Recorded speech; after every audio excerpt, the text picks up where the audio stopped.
Hello, everyone, and welcome to Gamersledge. I'm one of your hosts, Mark, and of course, joining us tonight is Daniel and John, our DM, and I'll turn it over to him. Hey, good evening, everybody. Welcome to Freedom from the Borderlands, our Ukraine campaign that's been going on. Last week, Orist and Sveta had gone out with Artur to a communication site to try to track down where this flying ship is.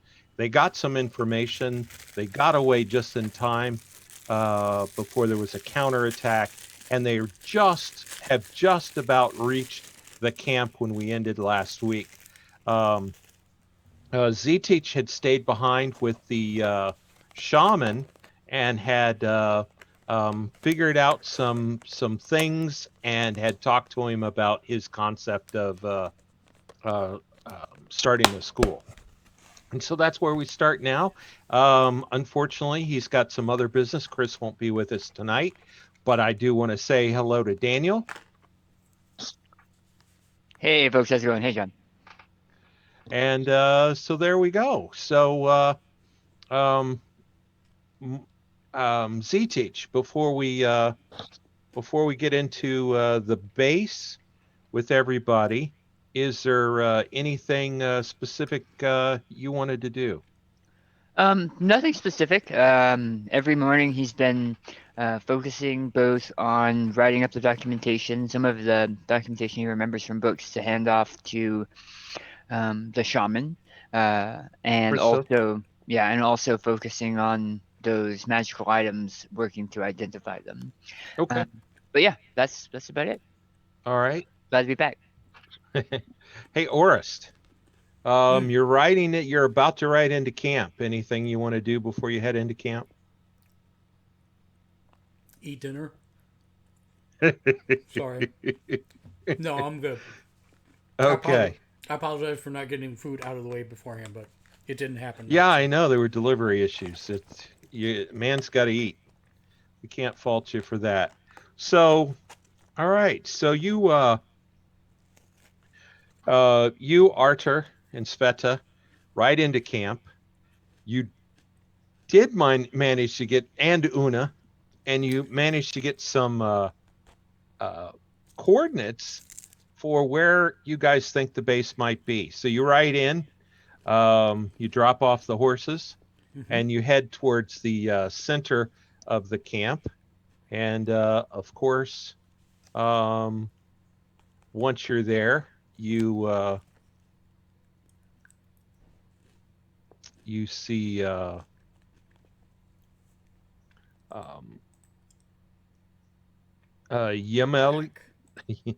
Yemelian and the chief, and he's got the typical guys surrounding him. It's midday-ish, and he's just about to start eating lunch. And he sees you and stands up. You can see he's happy. He gestures to some chairs in front of him. He says something to somebody who runs off, and he gestures to some chairs. And I'll be unlike myself, because I know you're eating, and I'll say you go ahead and sit down. And as you sit down, somebody comes back and they've got lunch for you, Sveta, and Artur also. And Orist will eat the food like he has not eaten in days. Man, your physical performance of the RP is spectacular. It's spot on. This fork isn't actually here. It's a manifestation of my hunger in game. But no, seriously though, we'll eat, and then I'll report what we found, and is Z Teach there with us? Not at present, no.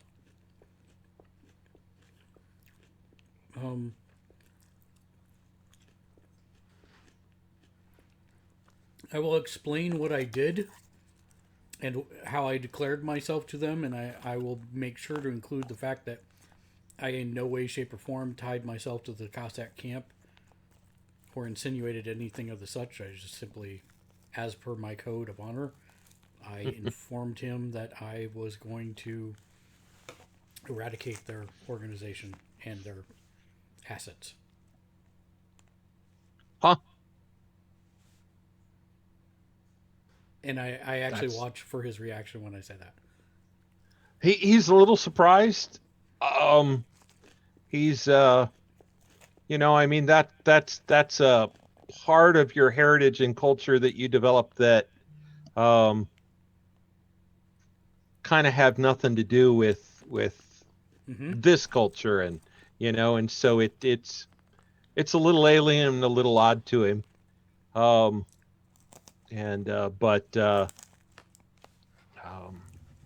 He matter of fact, he looks at you and he says, we missed you when you were gone. We're always glad that you were back, but you came back a little bit changed. Oh. But that makes you the fierce warrior you are today, and we are glad to have that. I know it is not the way of the Cossacks, my way. It is a melded way, and I hope I did not dishonor the clan through my actions. I see no dishonor. That's good, because I'd have to kill myself. I say jokingly, not jokingly. Yeah. I don't know why I'm laughing, because yeah. Yeah. I legit did say that in character. Oh, you did? Mm-hmm. He just kind of looks at you weird, and he elbows the guy next to him and laughs. Ha ha ha ha ha. And you can tell from the look on his face, he's not sure if he should be laughing or not. Did you eat all that already? Yeah, not to say I'm save that for you tomorrow. Okay. Wow. I got that. Sorry. Everybody's hungry. Apparently. Lexi was super Apparently. I didn't eat anything all day. Ukrainian Hunger Games. That's about that's pretty much as Ukraine as it gets. What's that? The Hunger Games. Oh. How's that Ukrainian?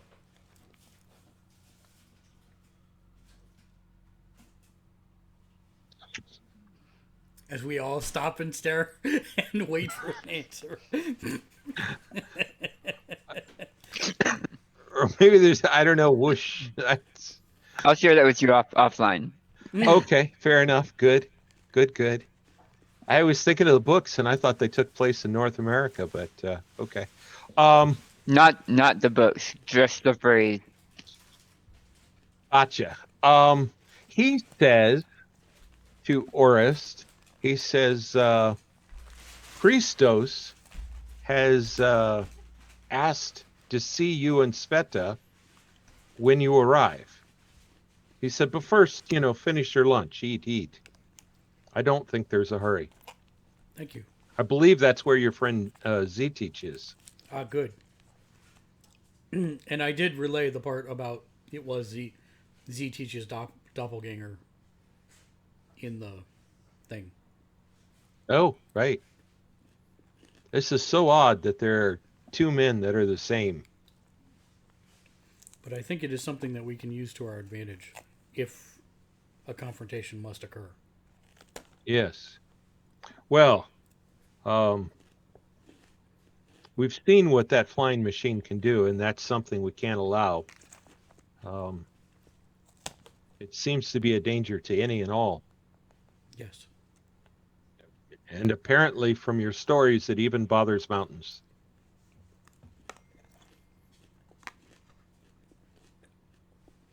I agree. So yes, it will be a task to destroy this thing. I have been thinking, and I thought that it might be too much of a task for just yourself and friends, but I thought maybe you would scout and find the location, and then maybe we could plan an attack. I think the more people we have on the ground, the better, to be quite honest. My only fear is, and he looks at the people, who's here? His right hand man is here. Anybody else that I'm not familiar with here? No, the only person that's not normally here, I guess, really would be yourself and Artur and Sveta. But no, the guy with the blue and yellow scarf is there. His two bodyguards are there, and so I am concerned, very much so, about the host participating in an attack for one reason and one reason only. I think the host is very unequipped for this type of situation. And I mean that with no disrespect. But when we came on the host being caught between two armies, their armor and firepower was... If we hadn't arrived when we did, there would be no one to have brought back. I understand. And I share the same concern for anyone that rides for this battle. Well, we do need to spend time planning, some time thinking, and maybe we should think on this a bit, and we will talk after you speak with Christos. Thank you, young lad. And we'll finish our food in the game and go to speak with Christos. And Z-Teach if he's there. All right, so you start heading that way, and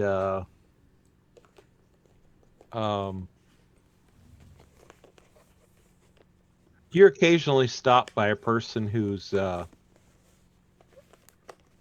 some kind word, like, oh, I haven't seen you, it's so nice to have you back in the camp. And obviously there's a gaggle that kind of follow Sveta through the camp also. And one of the one person a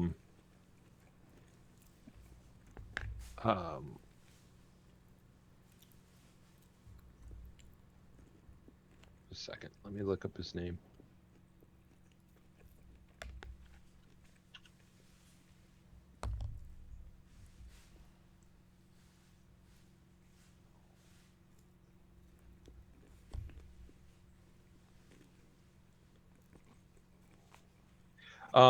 There's a guy is Avel. Okay. And there's how you spell it. And he tells you, he said, he whispers, because he's walking next to you, and he whispers and makes one casual glance over his shoulder towards Sveta, and he says, We had visitors at the camp. Who visited? They were villagers. And they came, they said they were looking for the blacksmith.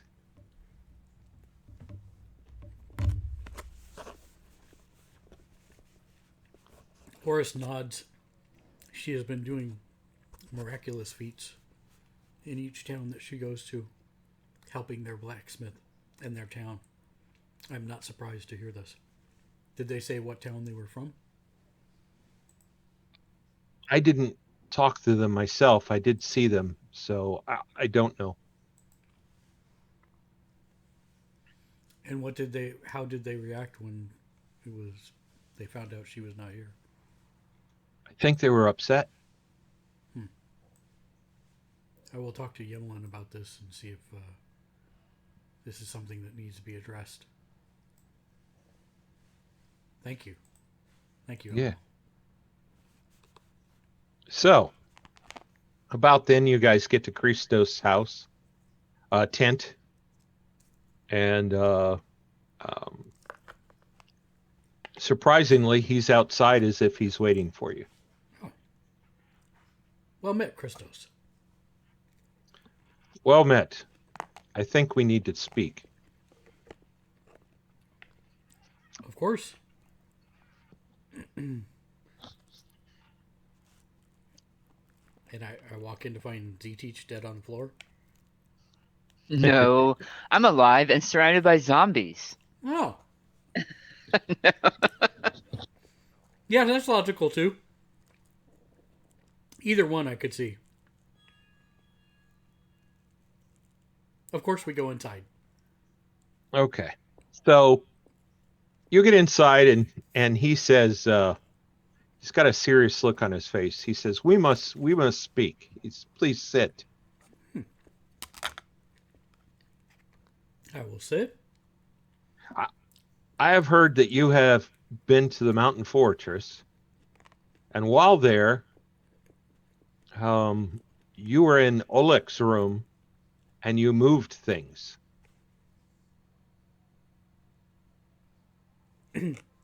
Yes. Hmm. They can always be put back. For generations we have kept this place exactly as it was, and nothing has been disturbed. Well, I understand. There was no disrespect or affront meant. In fact, the people manning the base knew hardly anything of it at all. It's the first time I've ever heard of it or seen it myself. I knew the poems, yes, but I did not know what they were for. Yes. It has not been general knowledge, and I understand that there were special circumstances for why you went below. Yes. But that has not been our way for generations and generations. I am confused about this, to be honest. There was so much room in the lower portion. Why does the host not use it, or at least keep it maintained in case we must flee to the mountain path, so that it is ready to receive us? It is difficult to say. Certainly there was a change, but there was a time we never went to a mountain. And there has been a time after that we don't go to the mountain.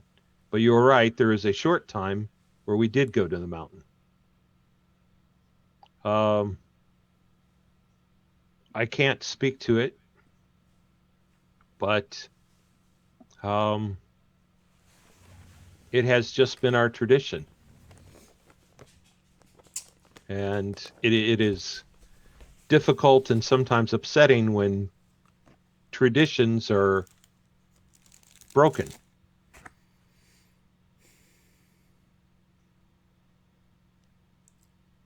You are a wise and learned man. I have always thought such about you. Have you ever been to Oleg's room? Of course. Good. That was a question I actually had that I wanted to discuss with you. Have you had conversations with Z-Teach while I've been gone about the school he is proposing? We have sat every day and talked about this, yes.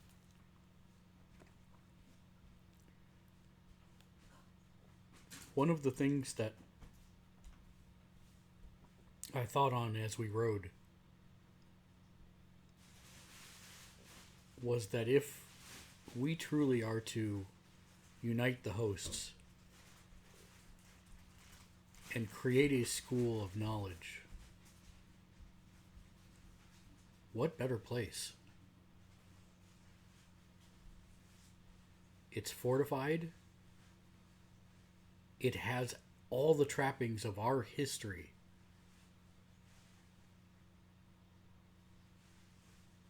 And it is somewhere secluded that would be hard to find. I'm all for traditions, and I do not want you to think otherwise. I follow our traditions, and as Yemelin just inferred, the Japanese traditions that I have learned in my absence very closely. But a wise friend made a joke that he did not mean to offend, but has me worried about our people.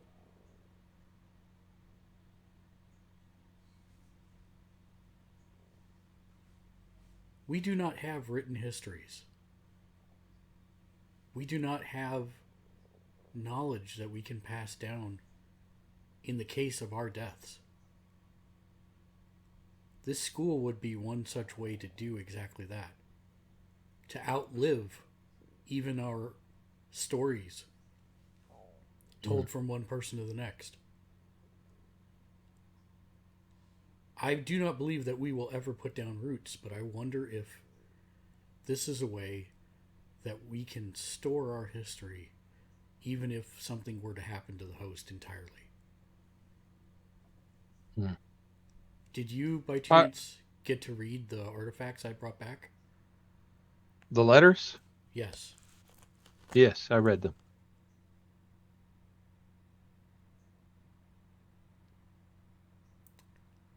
I have been preoccupied with this story since I read it.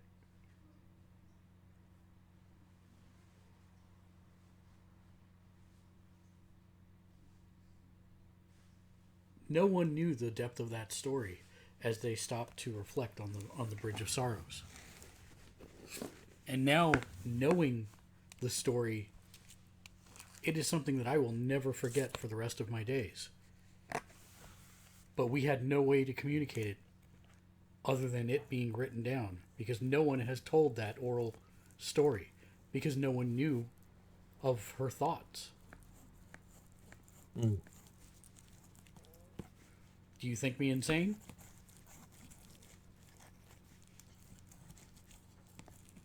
I've thought since you've been gone what I would say.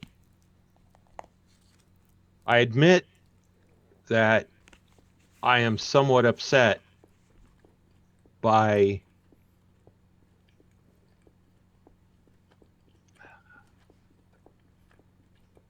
the break in tradition.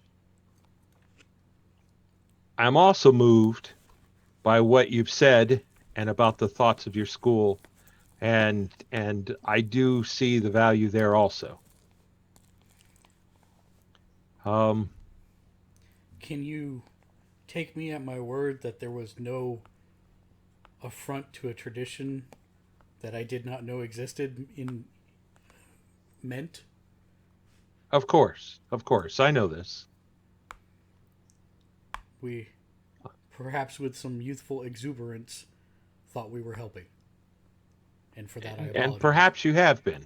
It's I am an older man, and it is in the nature of older men to dislike change. It's the nature of young men to bring change. I believe that will always be so. And that is somewhat what I struggle with. It has been interesting to talk with a man from another land for the last few days. He is a very And interesting fellow. very interesting fellow. And it is interesting to see our world through the eyes from another world. It is rather refreshing, is it not? All of this has made me think,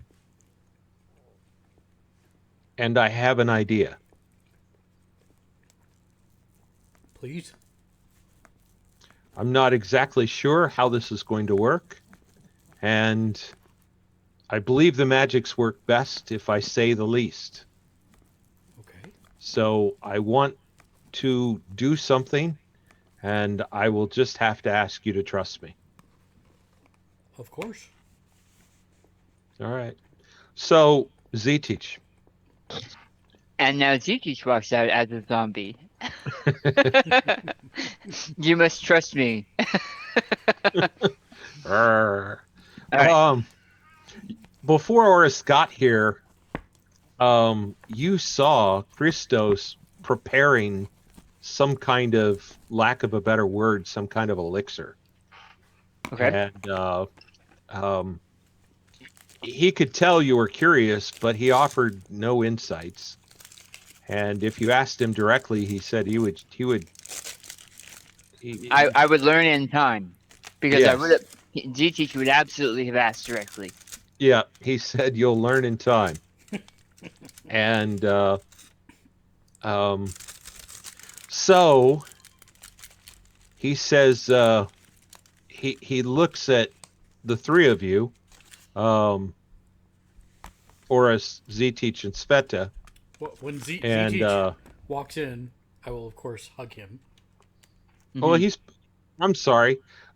In my mind, he was sitting right next to you the whole time. Oh! Oh, see, Yeah, neither. no, I thought, yeah. Yeah, I thought I was elsewhere. Okay, cool. My apologies. I mean, his tent's only so big. Sorry for talking about you in the third person as if you weren't here when you obviously were.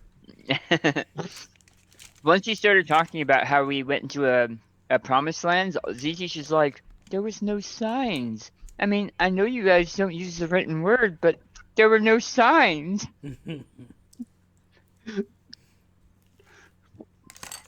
Yeah, okay. That they Yeah, took down all the signs because they were funking up the scenery, breaking my mind. nice. Do this, don't do that. You know, I haven't figured out what you're eating, by the way. It might be boneless chicken wings. No. So before You, when we started, oh, go ahead, Daniel. I know you don't you're want you don't want to know. yeah, human flesh. No. So since tonight is the last night that Lexi is, we're doing dinner together for a little bit. We ordered Outback, which Aw. is not a thing in the city, but surprisingly, Uber Eats delivers from 30 miles away. I'm not joking. Was it still warm and everything? Yeah, it's fine. It's Wow. totally fine. Yeah, So, I actually did that Friday as I wanted to treat myself, so I ordered Outback. yeah. That's amazing, and I'm a little jealous of you guys because our closest Outback is 2.5 hours away. Wow. Well, it is an hour and a half away if you drive. Because remember here in the, well, I don't know. I guess there's not that much traffic, but back in the pre-COVID days, if you wanted to drive just from Dublin where we used to live before, it was an hour and a half even though it's 20 miles. Yeah. So, Wow. this guy made it here in about 25 minutes, so I'm guessing the traffic's lighter. That's awesome. Wow, I guess so. All right. So, Sorry. I would not have guessed that Sorry at for all. derailing. no, I asked. I'm the one that did it. So, Christos, he he walks forward and he has three bronze glasses, and he hands one to each of you. And it smells earthy, not in a gross way. Oh, so like liquid Um, glasses, not wait, you spectacle glasses. Yes, Okay, just making sure. For, I was for the elixir he was making. right. got it is that elixir he was making, and it's a green, kind of sparkly thing.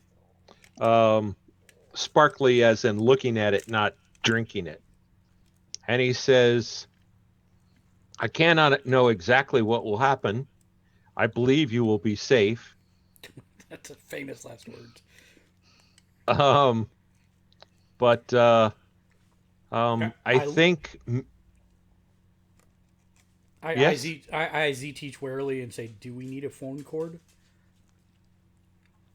A phone cord? so you don't wander into the woods at night? Oh, nice. No, I learned that rule. So Sorry, I'm sorry, John. I'm really sorry. I'm sorry. no, Just can't pass all up an good. opportunity to dig it, Daniel. True. Hey, that's part of the fun. So he says, I hope that you will learn some things. And he says,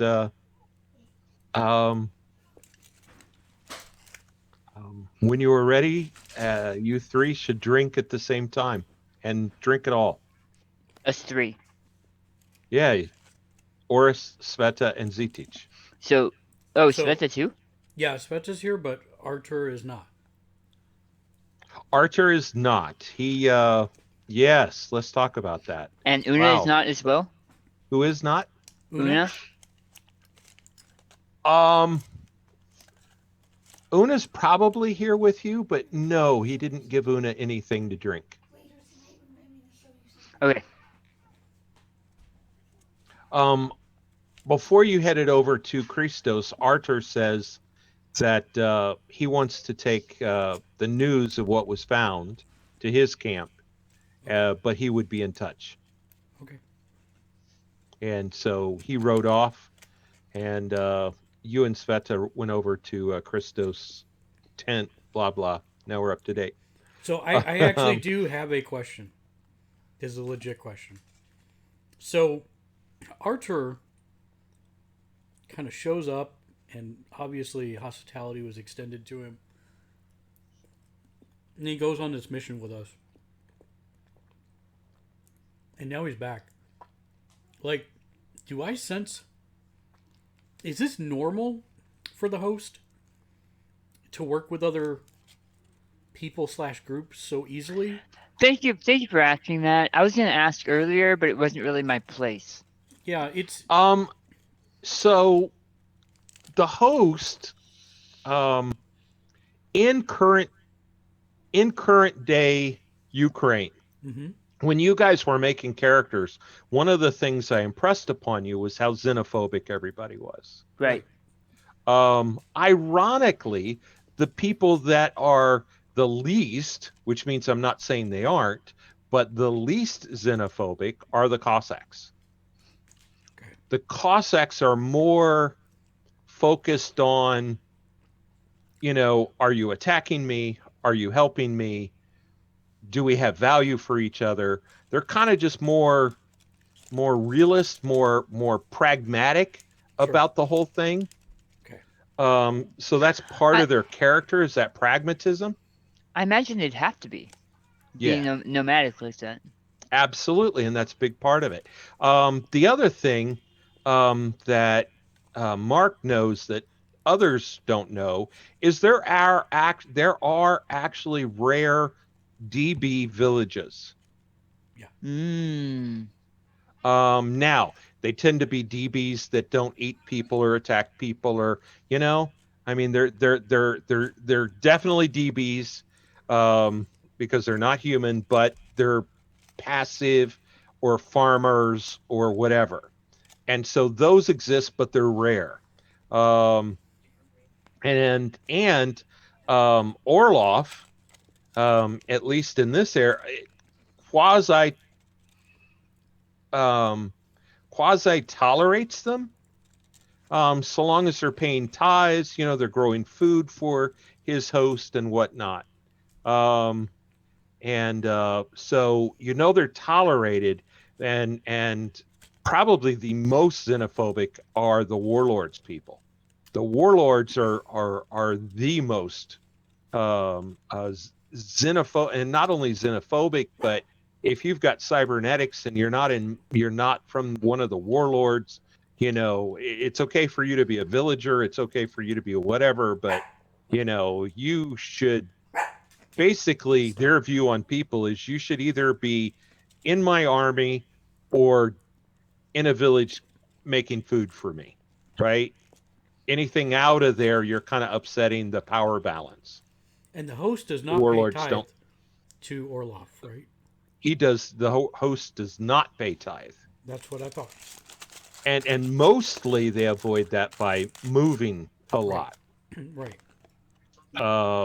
and by keeping tracks and scouts. There's always scouts.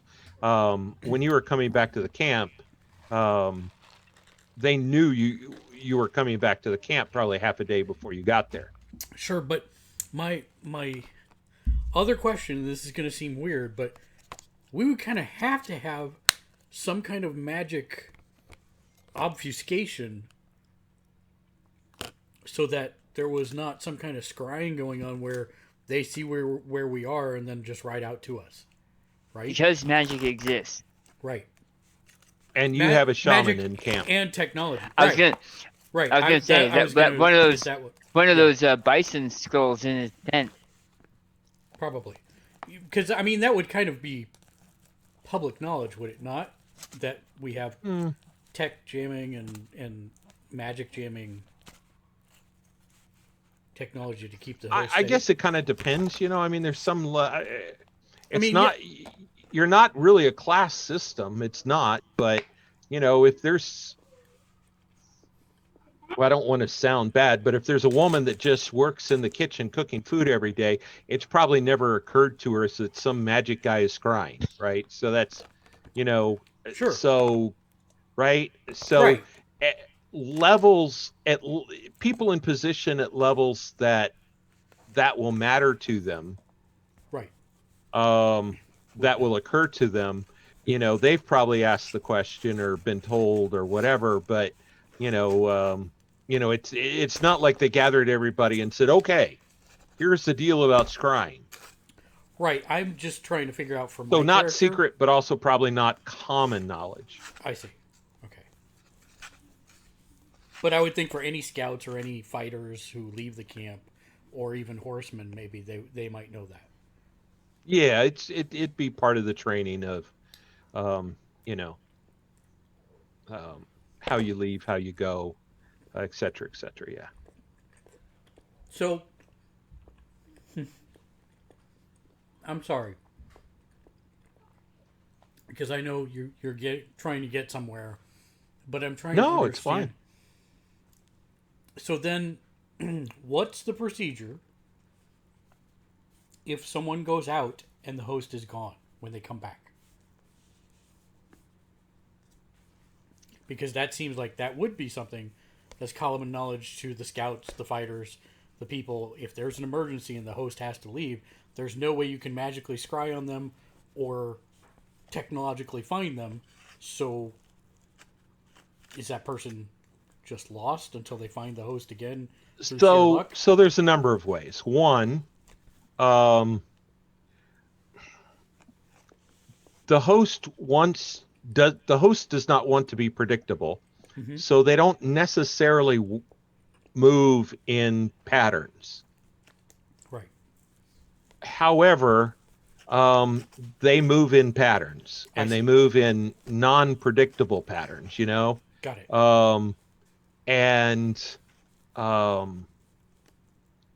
Before the scouts and people of that nature leave the camp, they do. That's part of what Yimelin and his people do. That's what's in his tent, is some of that planning.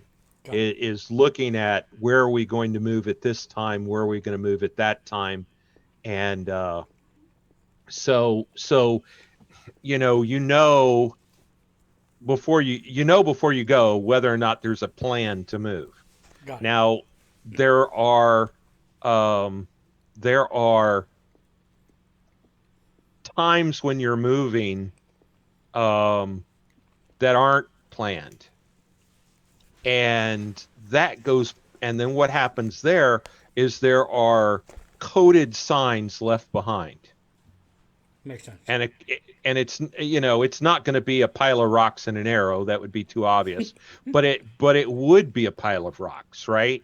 That to somebody else that can't read that Right. wouldn't know what it means, right?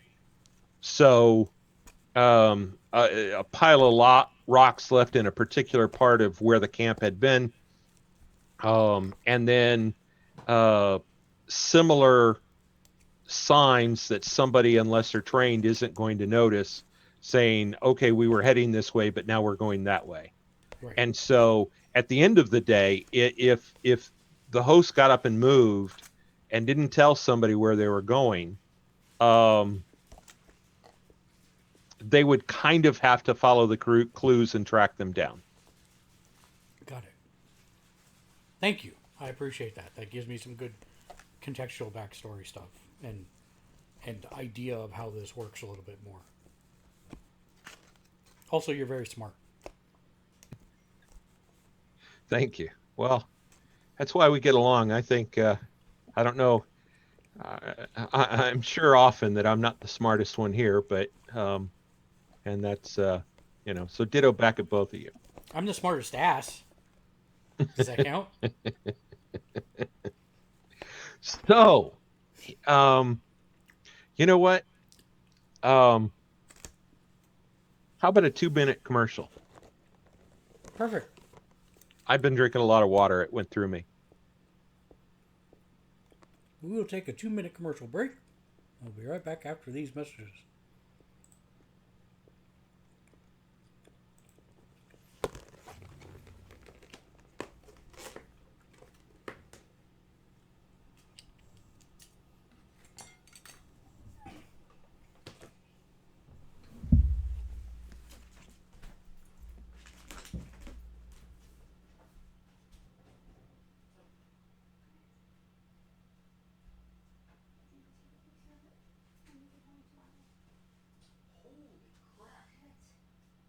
I just saw it when I moved my circuit. So they did that when they were doing something bang down there. I don't think it goes behind. No, it looks like it's just there. Yeah. Wow. They gotta be real careful. Yep. They're gonna ruin Thanks for letting me know.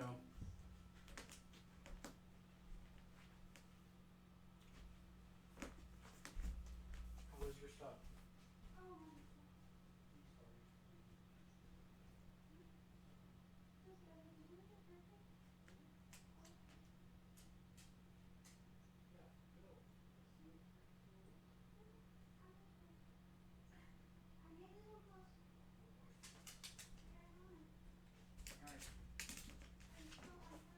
Yeah.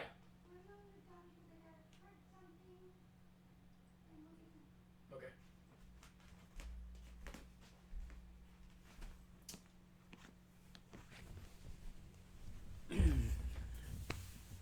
Well, that's not good. I'm the only one here.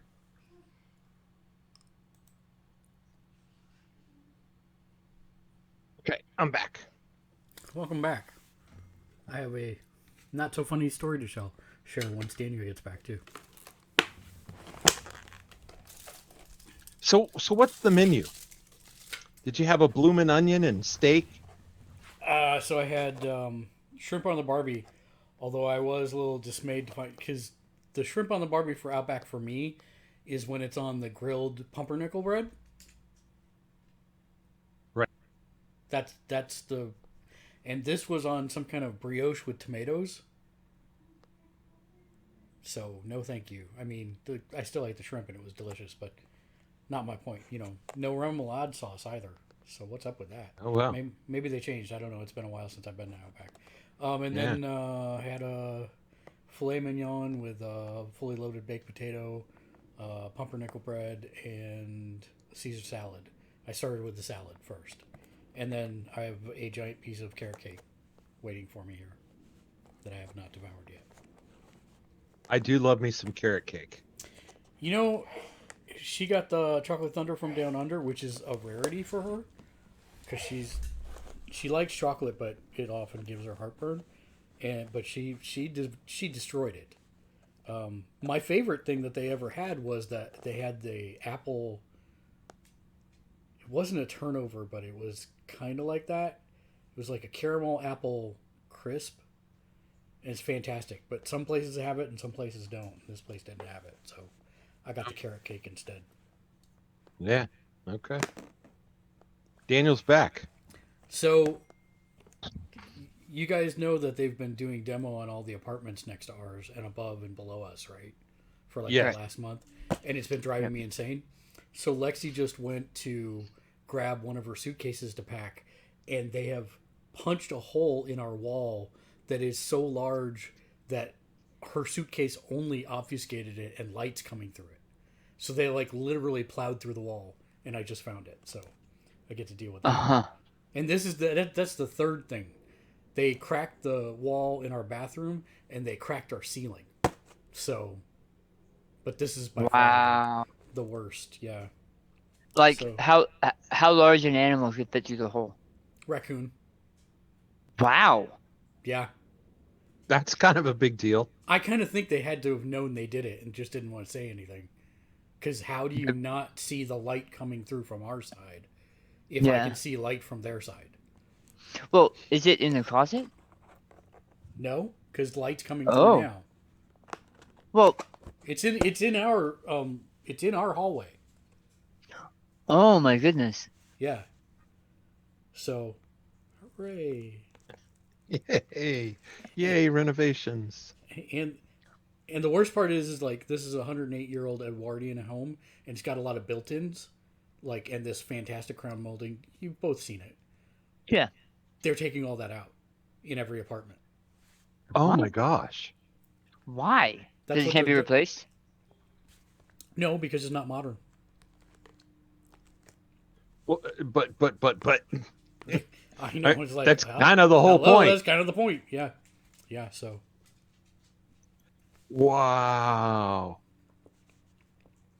That's sad. but we're like a 30. I think it's a 32-unit apartment complex, and I don't think there's more than 3 people on every floor now. Really? Mm-hmm. It's crazy. There has been like you read about the exodus out of San Francisco due to COVID, but it is 100% real. There's so many open places on the market now. It's crazy. Wow. Wow. Wow. Okay. Shall we? Sorry. Yes, let's. No. All good. So, do you all drink together? Yes. Great. Kapla. Kapla. So you drink Kapla. this kind of grassy, earthy drink. I mean, it's doesn't taste wrong in any kind of gross way, but it's not awesome. But you know, it's okay. So you drink it down, and it's warm as it goes down, and slowly your vision kind of dims, and you And my clothes are Suddenly- being taken off. close. Suddenly, all there is just blackness. And there's blackness for just a millisecond, except maybe that millisecond lasts for years. It's kind of hard to tell. It's was just a moment, but a long moment. But all of a sudden, all you feel is that you have become this bright starburst, this shot of bright golden light shooting up into the sky. There you can see yours, and you can see on either side of you. You see your friends, and there's these 3 shards that shoot up into this blackness. And right as you hit the stars, the golden rod of light kind of bursts, and you feel yourself spread across the stars, and you become this green mist. And as this green mist, you start slowly floating down towards the earth. And below you, you see the high plains, you see the steppes, and you see the plains in all directions, and you slowly fall and you melt right into the grass. And just near you, there is a plains flower, and there's a bee you can see moving on that flower. And you see the bee, and overhead, a bird flies by. And slowly, you start to hear a drumming. This pulse, this drumming that's coming in the ground, and it's becoming more and more insistent, and you hear this drumming, and you recognize that it's horses. And just as the horses reach you, you feel like you become this essence of hoofbeats and drumming, and that's all you are, and all you sense and feel is just this giant wave of men on horses. That's, you've become this thing that is the sound and this drumming, and slowly you feel that kind of coalesce. And Orist, you find yourself in the body of a man who's in the upper left there. You find yourself in that body. The blue guy. Well, he's green. Wait, maybe I'm not seeing what I'm supposed to be seeing. I'm still on the picture of Yemlin and. Yeah.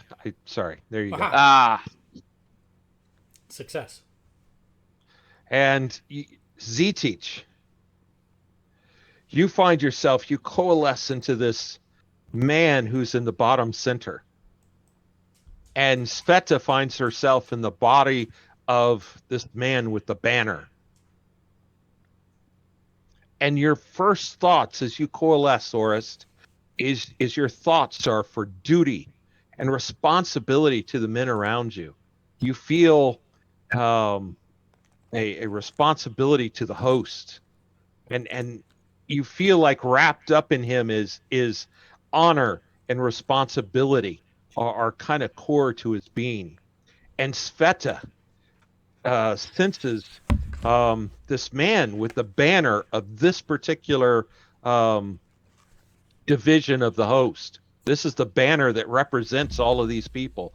And this man has the honor to carry that banner. He's the bannerman. And Z-Teach, as you come into this man, you feel duty. You feel this is a man who has been a warrior for a long time. He has done his duty, but his duty's taken a toll on him. He's an amazing rifleman. You know that his friends tell him that anything he puts his sights on will die. And it's a heavy weight, a heavy burden that he carried. Mm-hmm. And as you fully take on the body of these men, you find the captain is riding in the center. And to his left, he's got the bannerman. And to the right is the rifleman. And if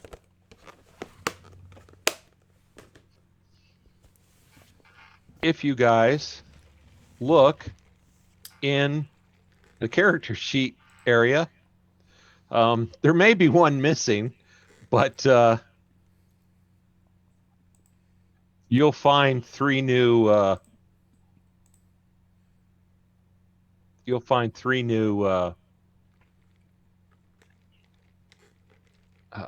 character sheets.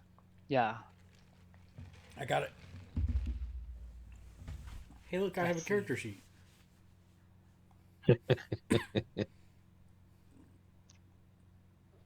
Are we these people, or we barely remember who we are as people, or are we just? So you are fully these people, and you are fully these people, and there is a ghost. Like, you have a weird itch. You have to scratch the itch. You have to try to remember, and then you'll remember. But you are fully these people. So I am Vasily right now. You are Vasily right now. Okay. You're so Vasily. So So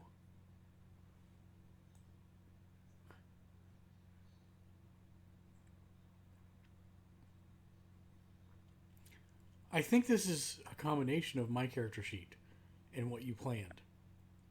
it is, because I didn't want to start from the beginning, which is how I made my mistake. There is a copy or a duplicate button. If you hit edit, then you see a duplicate. I duplicated all of them. Anyway, I did something wrong. Not sure how I did it. Apologies again. No apologies necessary. I think that like the edges seem to be my previous characters. Not this character. That's why I was noticing. No, they're all different. Let me see. You are Andre. And I'm a giant. And because I have wealthy and connected, more connected, and connected to my shogun in Japan, and my Cossack tribe leader. Huh. I thought I'd change that. It's fine. So is it guy? Yeah, so is this guy. Yeah. Well, I don't know. I thought I deleted that. I did this last week. Let me see. Does it really say that? Yeah. No. Vasily doesn't have the connected. No. No. I'm sorry. Vasily is good. Vasily is his own guy. It's Andre. Oh, wow. Oh, I apologize, John. When I said so is this guy, I meant Andre. Yeah. Yeah, I didn't mean Vasily. You did well with Vasily. Yeah. Yuri has it. Yuri has it too. The wealthy and connected. I thought for sure I deleted that. Oh well, just ignore that. Yeah, no problem. My mistake. But you lost a lot of languages. Hopefully. Correct. Let me look at. I did. Okay. And if you look down at your gear, yeah, you look down at your Russian. gear. Yeah. So that the first letter is an F. A P in Russian is a R. That's actually the Fort 384 laser rifle, and so that's pronounced Fort. And all the gear, because I didn't want to be too creative. I figured it didn't matter. I basically just deleted a couple things. The bugs, I figured these guys aren't running around with bugs. And there might have been something else I deleted. But otherwise, it is exactly off Mark's sheet. And the good news is that all my items are still in my inventory for when we want to remake the other one. Oh, are they? Yeah. My survival pack, my infrared distancing binoculars. Right. Like I said, I deleted the bugs. Correct. Right. So, yeah, I kept the same thing. So, yeah. So there you go. Do make sure that you take a look at the edges, um, because other than the wealthy, or the wealthy and connected, which I apparently missed, they are different.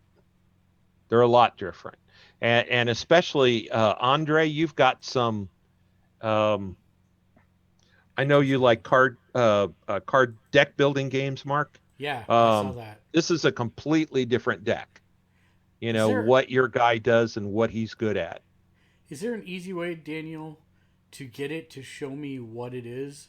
Because it's not. Look at alertness or whatever your top one is, and over at the right is the gear wheel. Click the gear wheel, and then it'll tell you the part you need to know. Yeah. Okay. Yeah, that'll do it. It does it if you hover over it sometimes. And so I was thinking I was just doing something wrong. Oh no, I always have to hit the gear wheel. I didn't know about the hovering. Doesn't seem to work for me. And if you Some, click on the dialogue thing, it'll put it into chat. John, do you have my character sheet open? Can Does someone have my character sheet open? I do not. Okay. Because, Factfully? yeah, so stuff keeps opening on mine. Like, I'm trying to read through my edges, and other stuff keeps opening. Oh, I was. Yeah, I'm sorry. Stop. I didn't Daniel, know read that your edges. happened. Daniel, read your edges. Why aren't you reading your edges, Daniel? I've closed everybody's thing. I didn't know that was a thing. I am so sorry. Read alertness. Read alertness. Read alertness. I was thinking through. I was thinking in my head, this is what Mark needs to do to open it up. And yeah, I've got everything closed now. Today on Roll20, I learned. Okay, so I have a weapon called Weapon, and it's 3d12 plus 3. You have a weapon called Weapon? Yes. And I have the Fort AKMT, but I don't know which weapon is my trademark weapon. Daniel, Oh, okay. Let me look. if you have a weapon called Weapon, he obviously wants you to roleplay. Oh, this is my weapon. Oh, This is my weapon. This is my gun. I think I know I typed that out. Yeah, that is. It would be good to know that. It's not a big deal. When I fire my weapon, I'll know. But I didn't know if that should be there, if that was a railgun originally and shouldn't be there now. No, that's your signature weapon.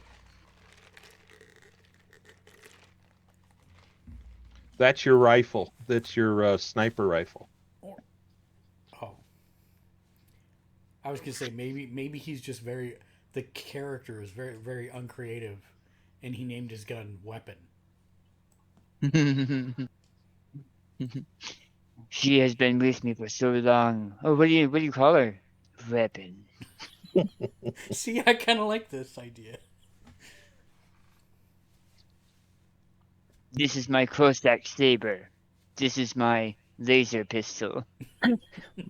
What's its model and make? Laser pistol.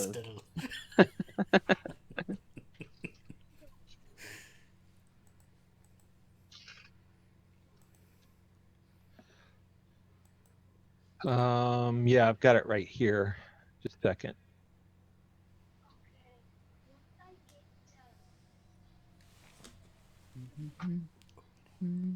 I was wondering about how you were gonna transfer us into these characters. That was good. That was a really good description. I like that. Mm-hmm. That was really well done. Although I did feel a little damp. Not gonna lie. You felt a little what? Damp. Because we were missed. You were a mist. Yeah. I felt loved That joke missed. because I was missed. Oh, that was better than mine. No, That was better than mine, by far. I had a long time to think of it. If by long time you mean under 15 seconds, yes, you are correct. No, I'm wrong, Daniel. You're right. Weapon is nothing. Ignore that. Um, the Oh, Fort AKMT 1100, that's your signature weapon. Okay. Yeah, I suddenly realized, yeah. So, yeah, just ignore weapon. and then as you're I telling them missed about deleting that. weapon, it disintegrates in your hand. No. What is Yeah, what is this on my saddle? Wait, where did it go? Um, yeah. Just so you know, and your guy would probably know, everybody else has the Fort 384 laser rifle. Okay. So you actually have a different rifle. so, John, on Master Tactician, it says draw 2 action cards. Is that our initiative cards? Yeah. Yes. Okay. And so I assume that has to happen at the beginning of the round. Yes. Okay. So, and you see that they're not for you. Correct. Correct. Correct. Now, the other thing is you have the Inspire. natural leader edge, right? Yes. Yes. Because normally all the leadership edges only apply to extras, non-player characters, I see. Oh. right? But Yes. natural leader allows you to apply your leadership skills to wild cards, which are you guys, right? The main baddie, bad guy Z teaches a wild card. Um, so in Well, now we know that. right, so it's like when you went to the comm station, everybody in there was an extra. Right. That's why you were hitting them once. They were dying. They weren't making vigor rolls. Well, not you, but whoever. Um, so extra. We talked about this at the beginning, but I understand it was a lot. So normal Joe Bag. This is the best way to describe it. Is both the Joker and Batman are wild cards. And all Joker's henchmen are extras. No, I'm with Are you on this. And Yeah. and Robin's an extra. well, yeah. So Are we talking Tim Drake or are we talking Jason Todd? now I don't want to talk about this a whole lot because I kind of want it just to be in your head, Daniel. Yeah. But do you see your third hindrance? Yeah, I wasn't sure what that was. So I figured it would just be role playing fluff. So, I almost wish I could. I was going to tie it to the first one with some more dramatic effects. Oh, absolutely, 100%, Yeah. 100%. Yeah.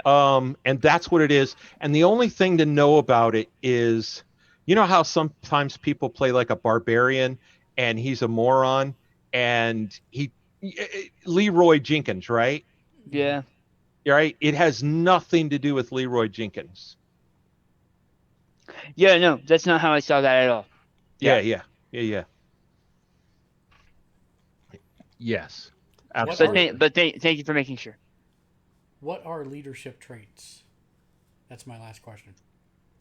I'm opening your character sheet, so I'm Careful, gonna have to Mark. click. Careful, Mark. He likes opening stuff. So command presence is one. Okay. Um, I'm actually gonna inspire add is this. another one. And master technician is kind of two. Oh, but I don't have. Oh, it is. So. And what was the other one you said? Master technician. Command presence. Inspire. I got it. Right. So. I want to make sure that I'm understanding this correctly. Okay.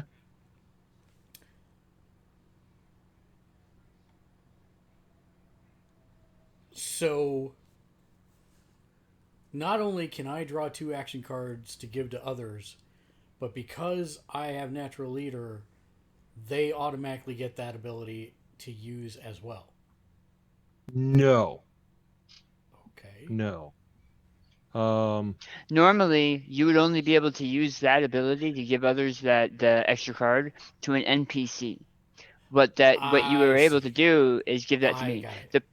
The problem is right now, which would have been great if Chris was here, because I also have Quick, which lets me redraw an action card if it's 5 or less. Mm-hmm. And is it where are you? Level-headed? So I'm not sure how those would stack because so I have level-headed already. you have the level-headed is the get an extra card and Yeah. choose which one, right? Yeah, right. So we'll resolve that before Mark draws 2 cards. Okay. So because we'll do all the individual initiatives, and then we'll do that next. I love what you've just done to Okay. yourself, John, and I appreciate you. You've created the old magic stack of I need to resolve this before I can resolve this before I can resolve this. I Yep. love that you've done that. That's fantastic. I did it knowingly, by the way. Okay, good. That's even better. That makes me appreciate it well, more. because I figured that this is a one-off. It doesn't matter, you know. Oh, it He's matters. playing to your strengths. It He's matters. playing to your Yeah. strengths, Mark. Yes.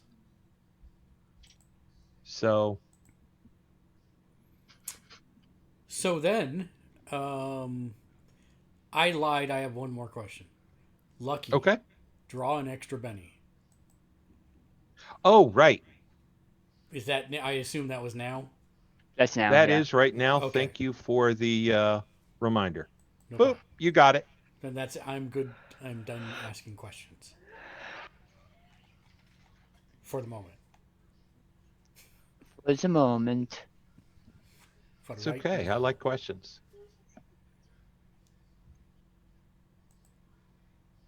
So you are a captain.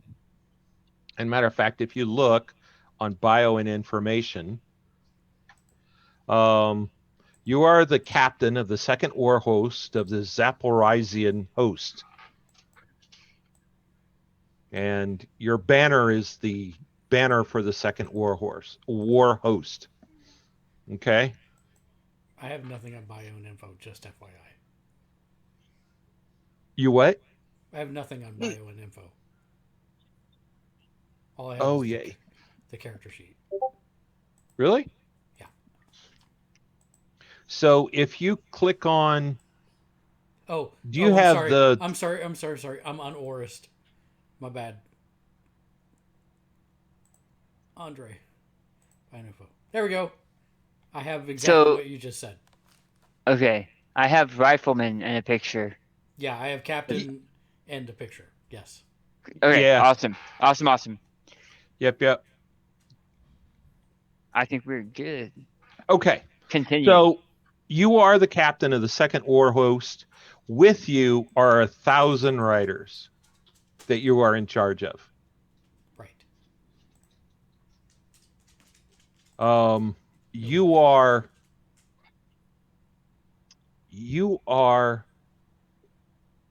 where you are, what's going on, what your mission is there was a long time where the snows were so bad and it was so cold that anything east of Ukraine was pretty much considered uninhabitable.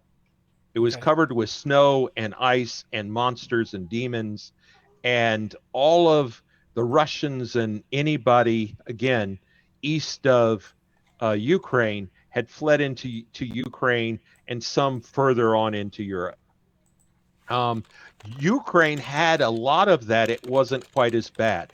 Ukraine was the first place kind of on the edge of that desolate winter and the just domination by demonic and monstrous creatures.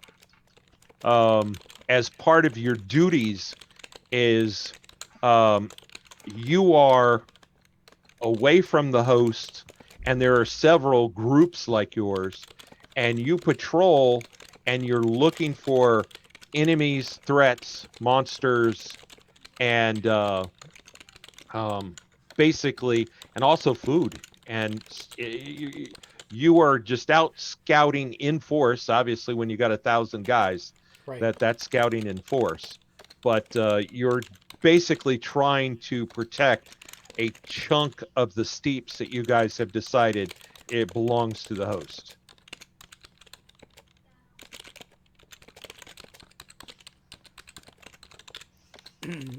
Okay. So, if we're out scouting in force, I would assume the main body of the patrol is behind me, but we have scouts riding ahead, correct?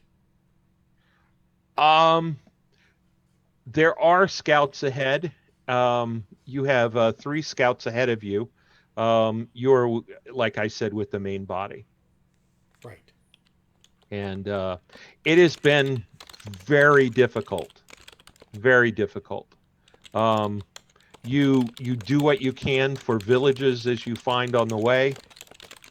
And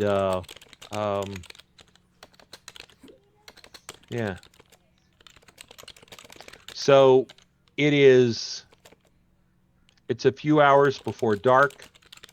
And the scouts you had sent ahead were looking for a place to camp.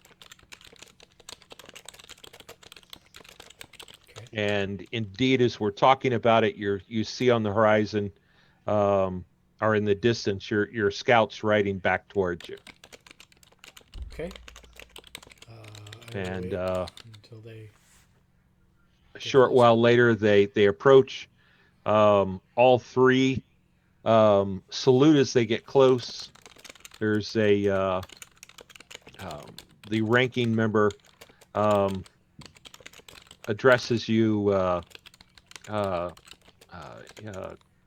Captain Shikuro. We have found a place for camp. It is just ahead. It'd be about 20 minutes. There's just enough time to secure the camp before dark. Excellent work. Let's make it so, and we'll relay the orders. 20-minute ride to camp. So, you feel yourself instinctively. It's the ghost you feels the Andre you turn and talk to a suddenly is a lieutenant behind you and gives the order and says to spread the order. And you see the lieutenant give it to some others, and it goes out in a very organized way through the host. Right. And you give the order to trot, and the host picks up speed and begins moving. By the way, Daniel, I don't know if you noticed, but I believe, at least I should have, given you a skill that allows you to shoot without penalty on a bouncing horse. Mm-hmm. And even this that is a specific option. So I just saw the picture, and I okay, so you guys take I off at a appreciate that. trot, and I hope for the men's sake, this is better than the last, Andrew. They are tired, as we all are. I agree. But we are doing our best, and we must continue to do so for the host. Yes, of course. Of course. And I will pick up speed and kind of pull away from the captain and go see to making sure that the horse lines are brought up. Yep, all's good. 20 minutes later, you arrive in an area that is it's kind of a large knob. So there's a raise at this place, so you guys can be a little bit elevated, and the terrain allows you it's not just open flat terrain. You're up a little bit, and it would be hard to directly assault you. Um, I will. Lieutenant runs up and says, "Standard picket, Captain." Yes. And find the scouts for me and send them here. He salutes, runs off, and a few minutes later, the 3 scouts run up. You Sir. three. You three have picked an excellent position. You've done very well. Thank you, Captain. Does anything around here seem out of the ordinary, or does this actually seem like it is a safe place? No, it looks like a great, perfect place. Well planned, well trained.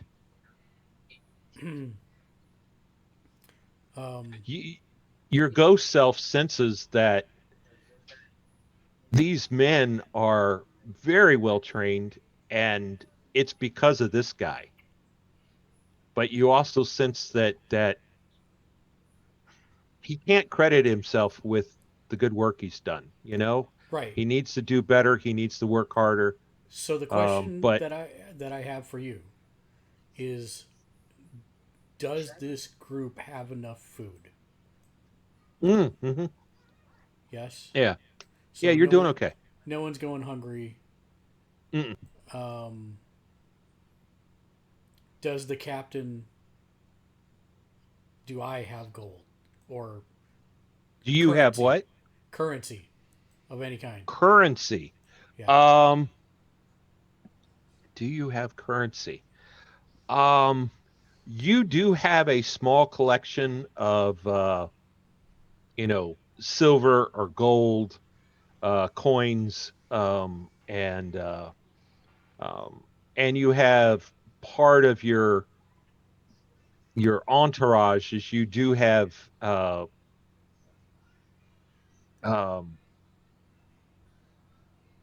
you have like an armory and such where they work on weapons and they're doing such, but they also have valuable things like just whatever you've picked up that you might be able to trade with. And day to day, week to week, as you encounter other people, it's going to change as you're giving this out or that out. Or Good. That answers my question. Thank you. So I will I will have one of the runners, one of the lieutenants, come up, and I will give them the order to give to the blacksmith that each of the scouts receives an extra barter item. Okay. Does that make sense?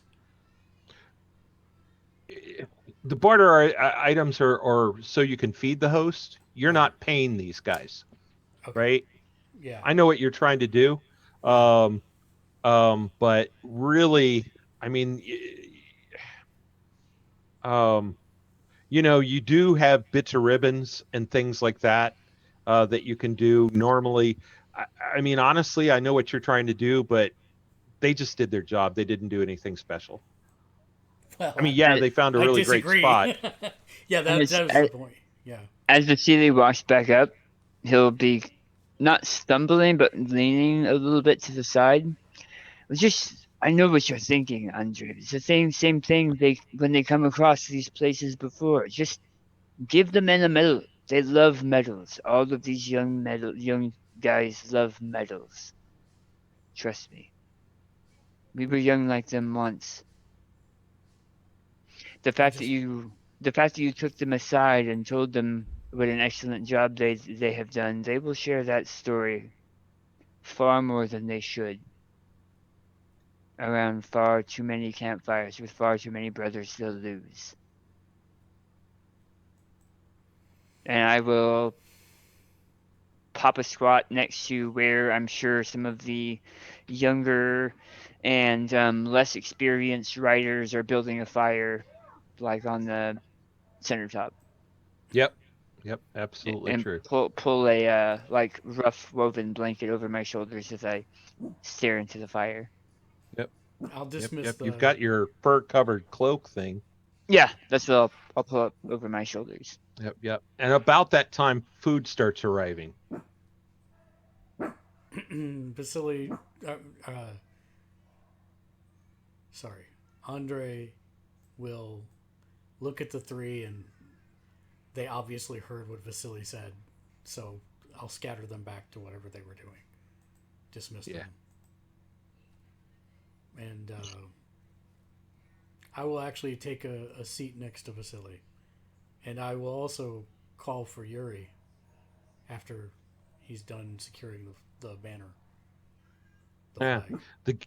The banner secured near you're near the center of the entourage, because when you get here, they start forming a ring. You gave the standard picket order, so guards start popping up. Scouts are disappearing into the ground, into the area around the camp, and all of this is happening like a well-oiled machine, exactly like you've trained them. And the banner is placed in a place of prominence towards the center where you've got the fire and where you're getting food. I will take my food. I will hand Yuri his as he's coming in from placing the banner. I will look over if Vasily does not have food. I will get one for him as well, and hand it to him and sit next to him and say, Vasily, you should not rob these young men of their exuberance.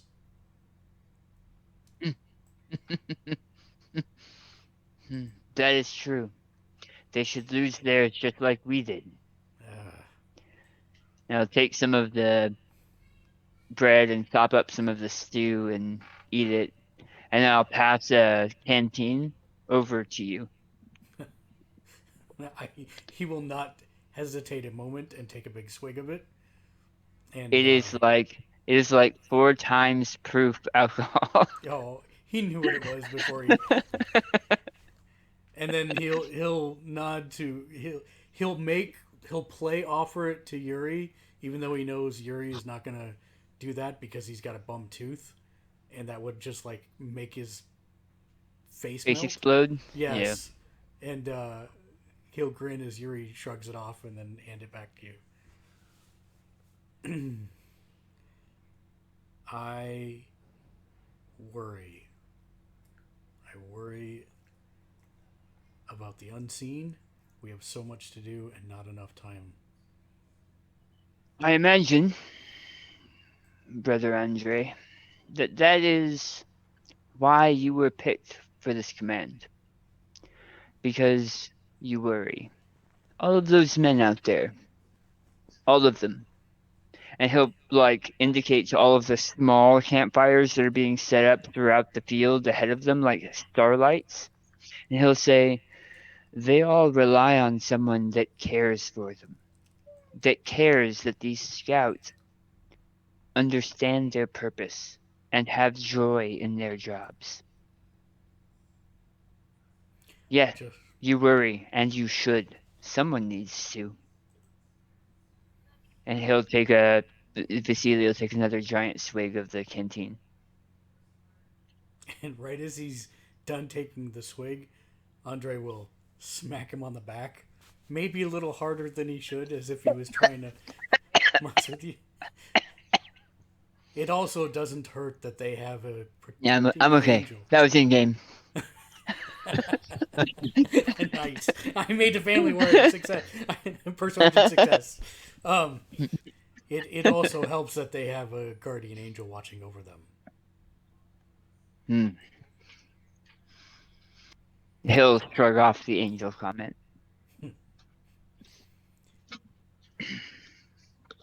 So what is our,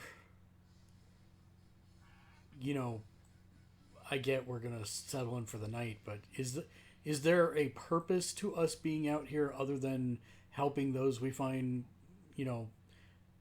trading with villages and things of that nature, and hunting monsters that might be near? Is there any and literally scouting, because this winter has been receding, And so you are actually your part of scouting is you are scouting areas that nobody's seen before, I got it. at least in this generation or the last generation, and things have changed so much. You even have a detail that is drawing and making Right. maps as you go Right. along, Got it.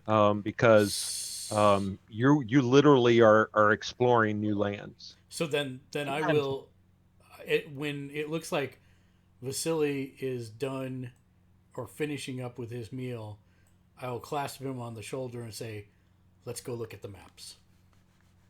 Well, I was going to say about the time you're done eating, your four top lieutenants show up with with uh, um, with their books and papers, I mean, let's look at the maps. and um, and one of them has a folded piece of paper he offers you, and he says, "This is the latest map we have." Um, and as usual, um, we have made our recommendation. We've come to make our recommendation to you. And if you see in this area, it looks like things get a little mountainous, and we thought we thought it would be good to look in that area and see if the mountains what has happened. We've seen so many changes, but we thought we would explore that area a little bit. Give the command. Give the Thank you, order. Captain. And so they disappear, and um, you see it's not very long before fires are going out and the camp around you is going to sleep.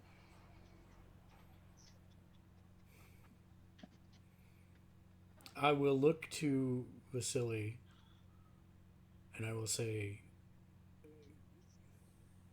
I may think about them, I may worry about them, but they are a good lot.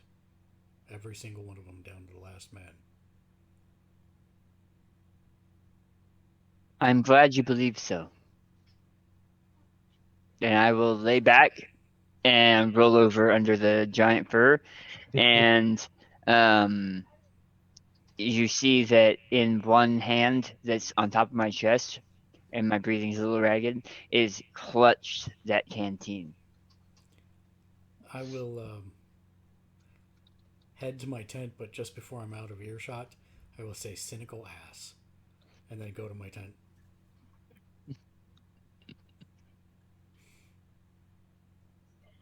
And turn in for the night. You wake up, your ghost sense you feel that you feel Andre waking up, and you suddenly realize that he's got an internal clock, and he always is up and dressed, and you feel him moving out towards that central area, and he's standing there when uh, from another area a man runs up with a trumpet and stands next to you and said and doesn't say anything. He just stands there with the trumpet waiting for Andre to give the command. Andre waits 12 seconds longer and then nods to him. And he blows the wake up call, and when he's finished blowing it, he turns, gives a salute, and runs back off towards his tent and gear. And you see the camp just come to life. Tents are being packed up, everything's being packed up, and and as you see slowly, um, slowly, um, it starts to form again into this cavalry column. Um, Yuri is um, there as the trumpet was sounding, and secures the banner, and he's leading his horse, which is already, you can see he's already packed all his gear, and so he's got the banner, and he's standing next to his horse, Perfect. and Vasily is I go Slowly, and I go in. slowly getting up. Yeah, from the exact spot where he was last night. One of his junior riflemen has his horse already packed up and ready, because he knows how Vasily is. And Vasily will take another swig and drop the canteen to his hip. He'll do one of like these hand things and be handed a small wrapped paper morsel, about the size of a small stone, and he'll climb onto the horse, as if he were 100% sober, and turn to Andre and say, "You ready? Let's let's let's go." One day you'll have to tell me the secret. Too many, too many secrets. And he will pull out a small sopilka, flute, and he'll play like a haunting dirge on the flute, as the horse starts to pick up speed to catch up to the other rifleman to pass And orders for the day. Andre will take the reins of his horse from one of the boys and mount up, and then start um, checking in with the scouts to review that that they're going to be scouting ahead in potentially mountainous terrain.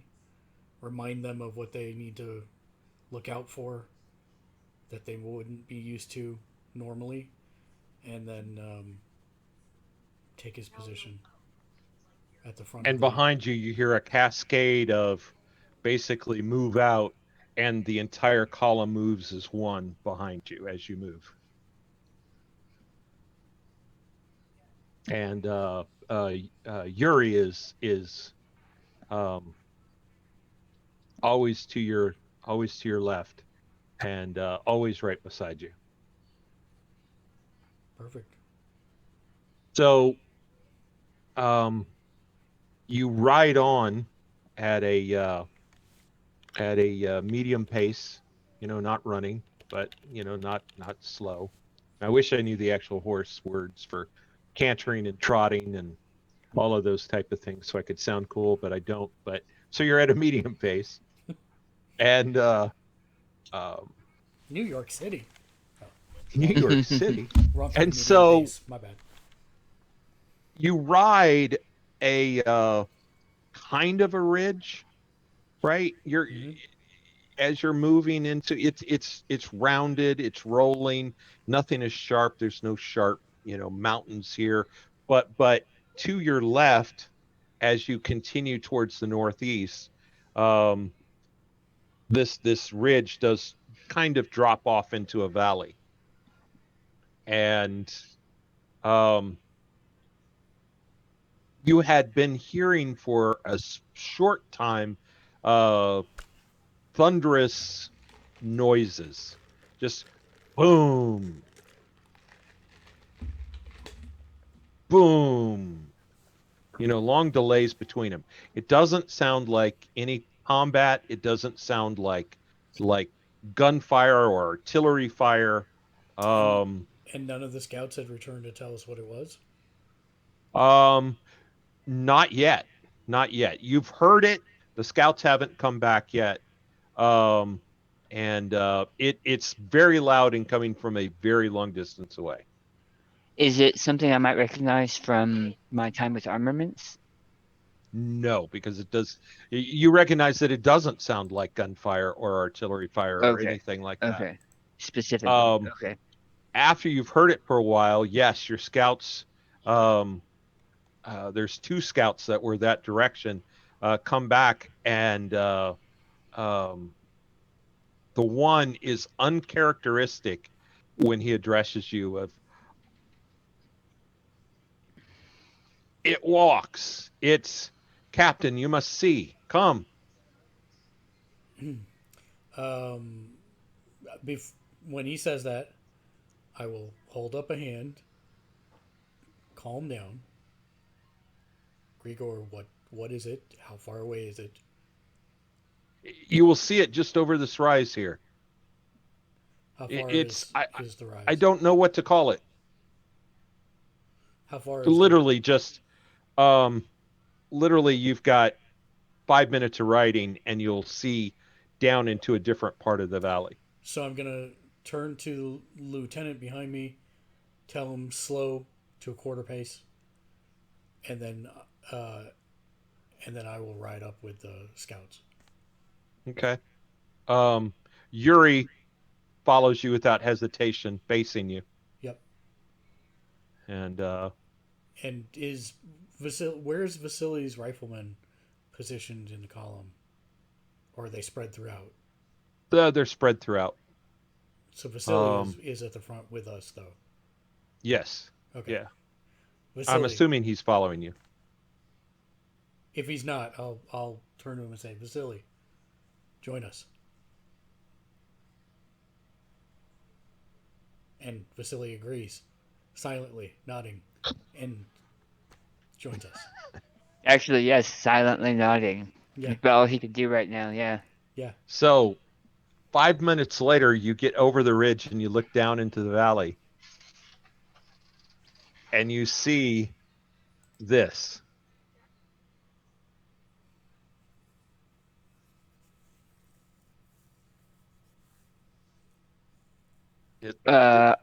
Andre, you see that too, right? See what? That mountain moves.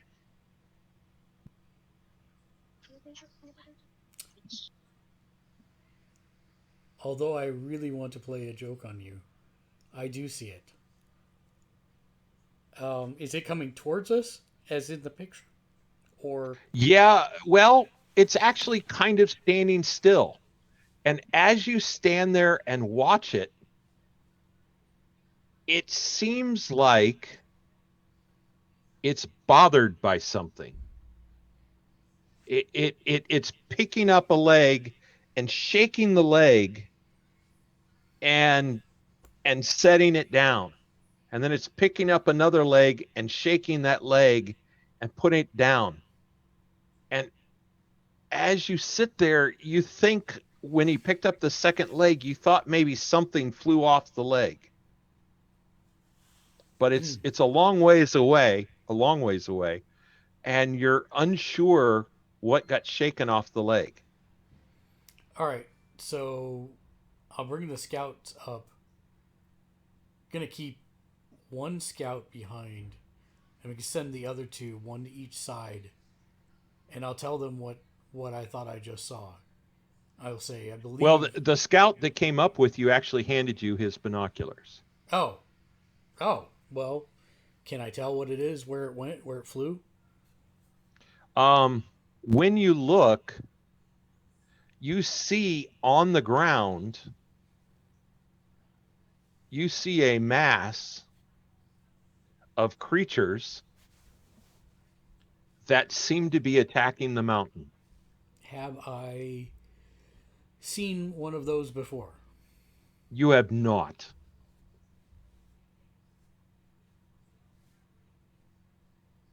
But as you scout, they seem to be coming out of holes in the ground, and it looks like they're trying to dig into the mountain. Those are horrifying. How many are we talking? At least hundreds. Huh. I'll pass the binoculars to Vasily. Tell me, do you see those? What what what? And he will hand you back the binoculars and pull out his weapon and look through the scope to see if he can, now that he knows what he's looking for, see if he can pick out, not to shoot them, but to pick out individual creatures from this distance. And he'll start doing a scan count. there are, you see, with the binoculars, Andre, and with the scope, you see creatures that are crawling up the legs, and you can see some are digging holes in the legs with their hands. You can see that there's already tunnels into the legs, and you can see tunnel creatures going in there, and you see some coming up out of holes in the ground. And you see this mountain shaking its legs and occasionally stomping, and you can see it's trying to get these things off of him. It's like a lion with trying to get rid of fleas or something. Well, there you go. We have seen something new, and both of the things that we have seen that are new are both frightening, interesting, and absolutely will cause death. I've got a bad Those idea. claws can dig through rock. What do you think they're gonna do to our horses, to our men? Hmm. No, no argument. Don't get me wrong. We're going to stop them. Hmm. I just wanted to make sure you and I were on the same page with how this will end. I point to his flask. How much of that do you have with you? 3 barrels, I think.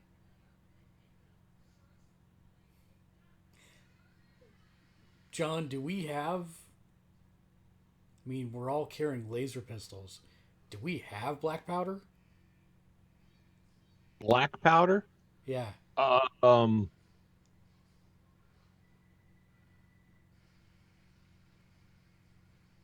I don't think so. Um, you have um, most of your writers, I would just, for lack of a better term, I would call I would call just Cossacks, you Mm-hmm. know. Mm-hmm. Everybody has MDC armor, Mm-hmm. not MDF, that'd be bad. MDC armor. Um, and everybody has an MDC weapon. Mm-hmm. So most guys are a torso, head and arms, MDC kind of armor. Most people have a similar fort type weapon. The pistol. Um, there is um, Vasily has 50 guys that are his contingent of riflemen. Mm-hmm. They're really good at flanking. They're really good at ambush. They're really good at those kinds of things. Um, um, and you even do have a you have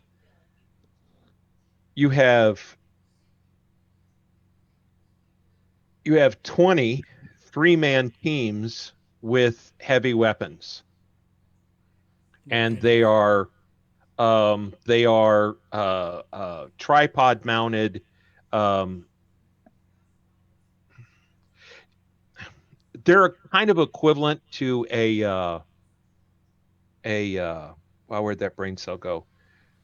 You know, the standard World War II Y-shaped legs with the barrel and the bullet shield, kind of artillery piece, Yeah. Yeah. Yeah. right? So they're kind of that. They're not long range, but they don't shoot gunpowder. They actually shoot plasma. Got it. Do So you do have we have 23-man teams. do we have Uh, any of those contingents railguns or no? um, no rail guns. Um, Then I will look at Vasily and say options.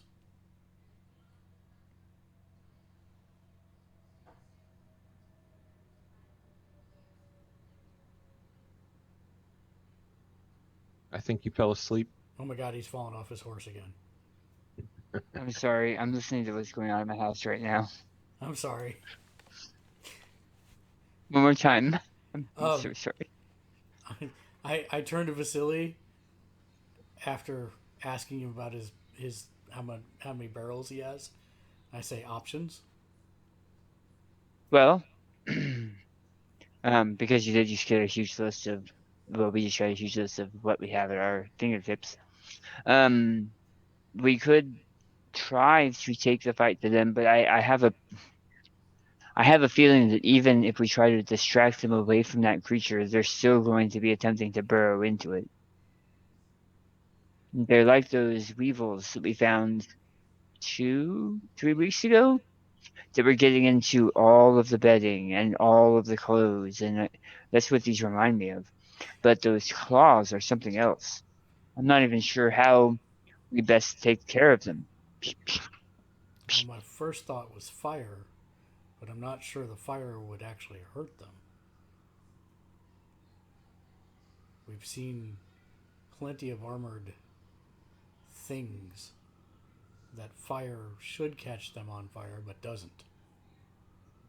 True. When we were looking through the binoculars, the flesh on these creatures, what color was it? It's a brownish gray. And did it look thick like bark? No, no. And there's only one way to find out, really. Do you think you can take the shot from here? I think so.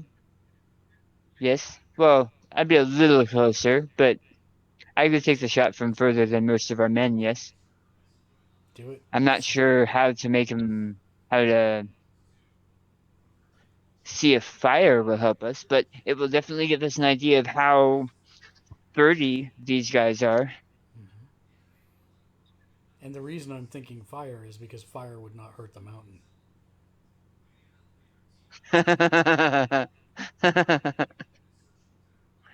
You don't know that either. We don't know anything about these things. You're right. Only educated guesses. Its face is made of the sun. Our rules and laws don't point to anything with this. And Vasily will nod and start galloping towards the let's say this foot. Okay. Is that where the guys are? The guys climbing up? Are these mole rats climbing up all of the legs, or just All the legs. Yeah, yeah. But Okay. that is the closest one to you. Yeah, so he'll start riding until he's fairly certain he's close enough. Well, Yeah, and you're as he good. rides away from Yuri and I would have made a joke about Icarus don't fly too close to the sun, but we probably wouldn't know that proverb. It's written down, so I can guarantee you we don't. Yep. Ouch. You're such an ass. I'm one of you now. You can get angry at me.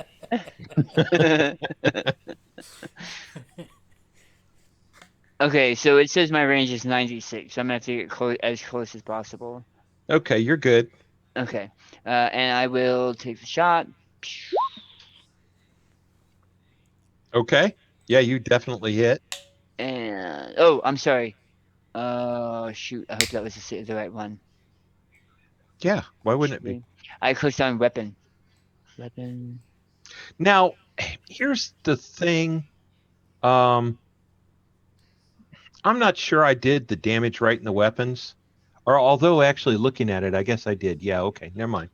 I wasn't sure if I made it exploding, but you didn't explode anyway. But as I mouse hover, it's 1d12 explosion mark, so I guess I did. Okay. So it looks like it looks like my to hit is the same. So that to hit is still the same. So I'll just roll damage over here.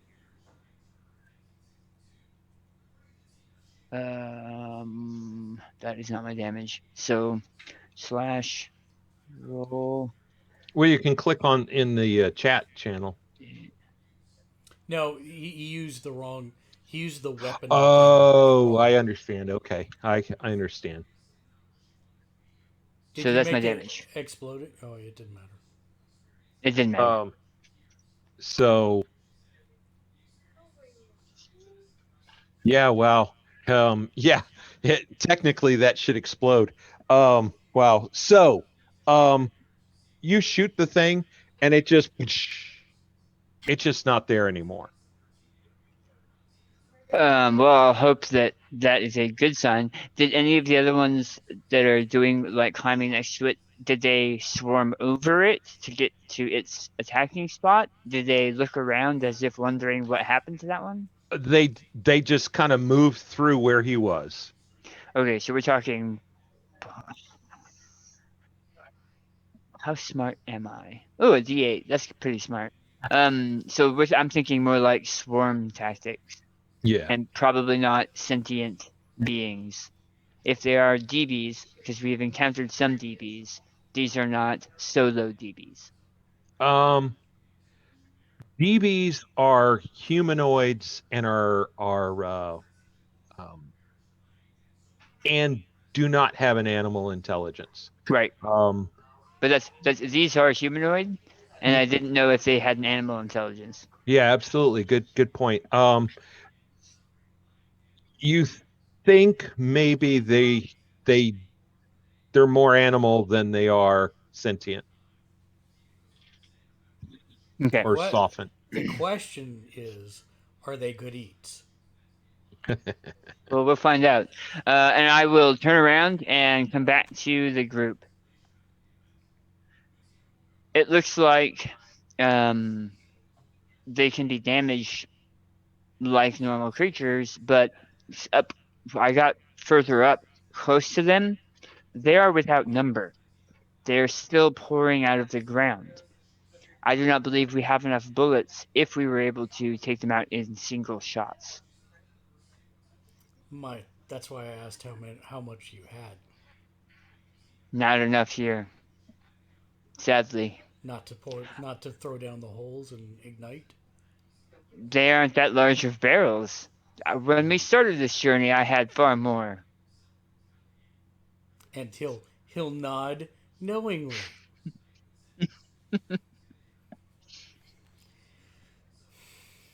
Suggestions. They have to be coming from somewhere, which is where you're talking about. We could take out their source if we could get something down there. If I could fish a couple barrels, if that's what you're thinking, down into a tunnel, and detonate it down there, it might stop where they're coming from. But we would still have to mop up all of the ones up here. Do we have explosives to detonate?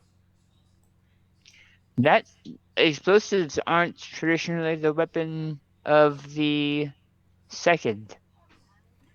I don't believe we have that many. We have far more shot and more than enough laser rifles, but that does nothing for us. Everybody has cutlasses. And everybody has cutlasses, sure. I'm just saying explosives aren't the way of the second.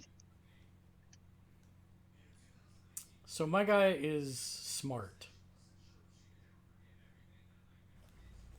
Is overriding what your ghost is sensing him thinking is, if we can get these things off him, maybe it'll be our friend. Right. No, I'm there. I'm saying Andre is smart. He's very smart. We have the base components of bombs. We're writing them. Horses? You're going to blow up your horses? No, they're manure. Oh.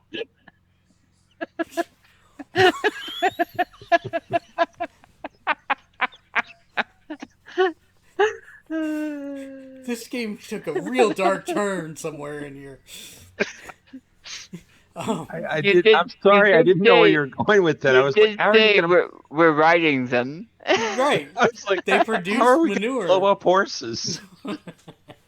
The whale doesn't explode on its own, Mark. People have to put... So, the question is, would Andre know and or be able to figure out the components for making bombs using manure and other items that they may have.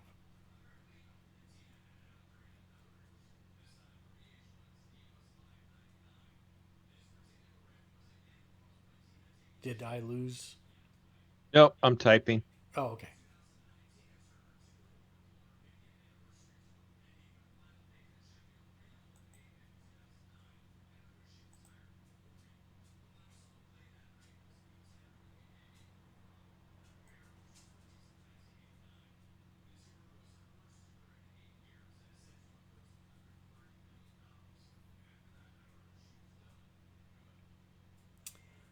So,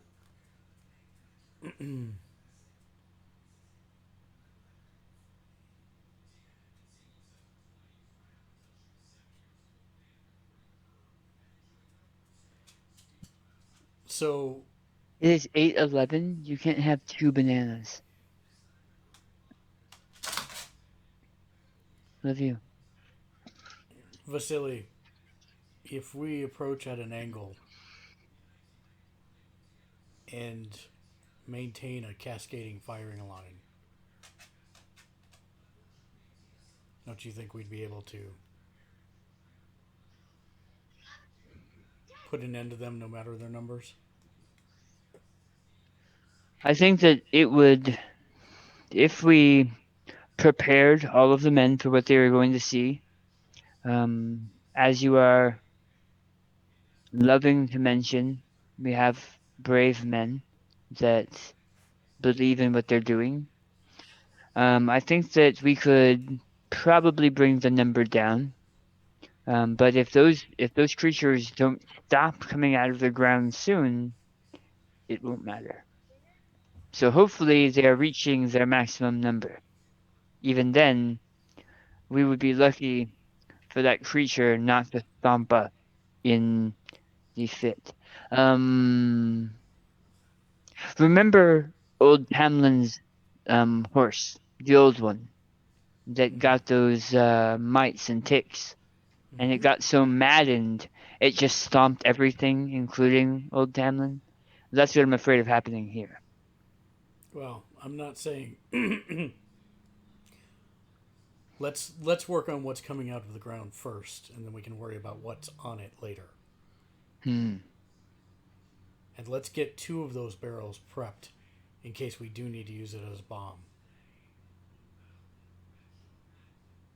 I appreciate you only using 2. And he'll turn the horse and start heading back to the group to start prepping people. I will shout, not shout. I'm not insane.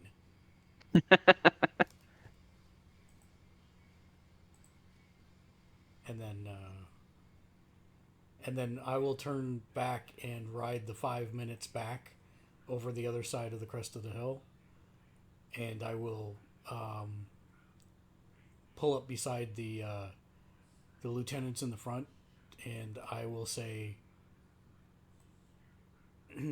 "You're going to go to each of your relays and give them this message. Over this hill is a large creature the size of 2 mountains, being attacked by a smaller force of wave creatures. We are going to try to assist the large creature from a distance using a cascading firing line and try and thin out the numbers. Once that's done, we'll regroup and take stock from there.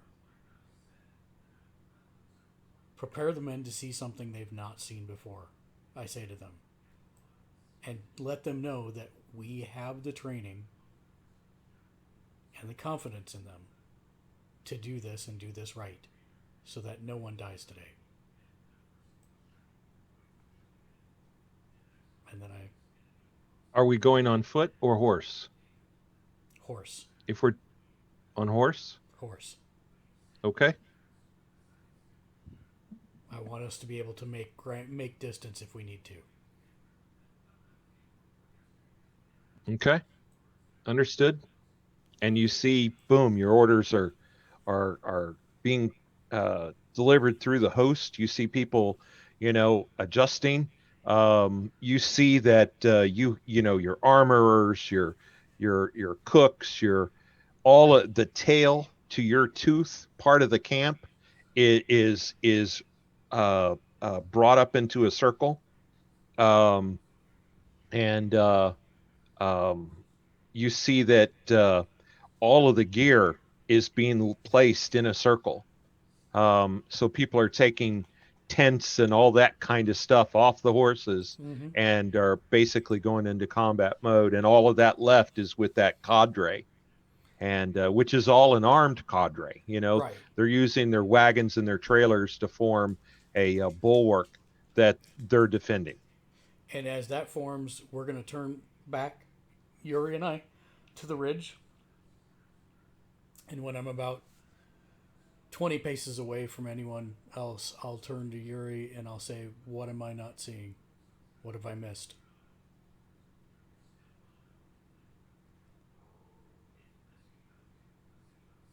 I think it's a plan.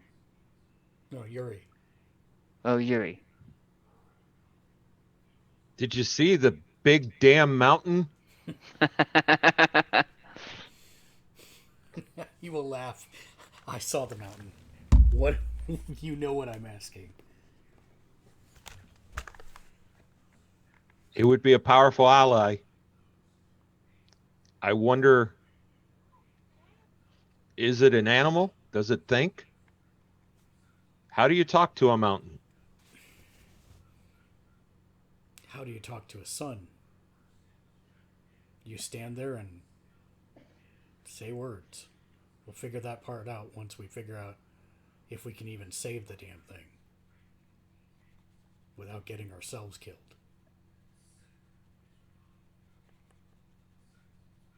Well, as always, I'm right next to you. And we'll ride back to the ridge and we'll stop at the ridge and we'll oversee the lines being set up and kind of. Yep, they're all formed up, and um, they're actually just sitting there waiting for you to take position and give the order. I'll take position at the front, pull out my rifle as well, and give the order. And down we ride. And you feel yourself momentarily, all three of you momentarily kind of go into mist form. And the movie speeds up. And you see the host, the second war host, go over the ridge and form a line exactly as you had ordered. You see the first row starting to take shots, and these creatures are just dying in waves. And um, and as one host is ready to change and reload rifles, the next one is stepping up, and the horsemanship you're seeing and the just the precision is just amazing to behold. And you see a wave begin to come towards the horses, but they don't get more than 10 shots. It's just like waves breaking against rocks as that's happening. And to your right, um, um, Vasily has set up his his shooters to the right, and to the left, on just a little bit of a ridge, um, um, is where your heavy weapons and this plasma is pouring down, and they're just it's just utter destruction. And this goes on, and you feel yourself giving clarifying orders and adjusting the line, and and waves start coming at you. There, at one point, you see hundreds of the creatures actually reach down the line way to your left, and they switch to sabers and these mole men are cut down. You do see that there are 3 or 4 horses without men on them. But again, that wave is pushed back, and eventually you see that the waves are kind of dying, and now all you see are these creatures on the limbs, um, attacking the limbs and digging and going into the limbs. And during that time, you see the creature stop, completely stop, and it's slow, but it's deliberate, and it looks over at you, and it stares, and you're not sure, but it might have nodded, and it takes one leg, and there's a wave, and it pushes that wave towards you, Mm. and that wave is gunned down, and suddenly you're not missed anymore, and you're back in your bodies, and you're controlling things.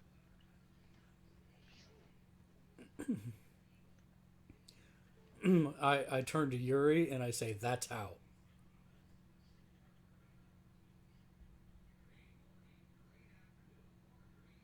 Does Yuri know what I'm talking about? Yuri, I'm sorry, I forgot I was Yuri. Um, um, where are you, Chris? Um, well, yeah, we seem to be doing fine on the ones on the ground. Um, I'm just wondering when you're going to give the order to crawl up a leg and go get the ones on the inside. Let's have When you the do, let's I'll have the follow. let's have the riflemen pick off the ones on the outside before they get claw their way in, if we can. Then we'll worry about the ones inside. Yes, Captain. And I'll take the orders to the riflemen, the sharpshooters, while continuing to do so from horseback. Yeah. Psh, psh, psh, psh, psh. So another hour goes by. Um, a small hole opens up, um, right near, the line just to your right, and 50 of the creatures come out, and there's some wounded, but the 50 die quickly.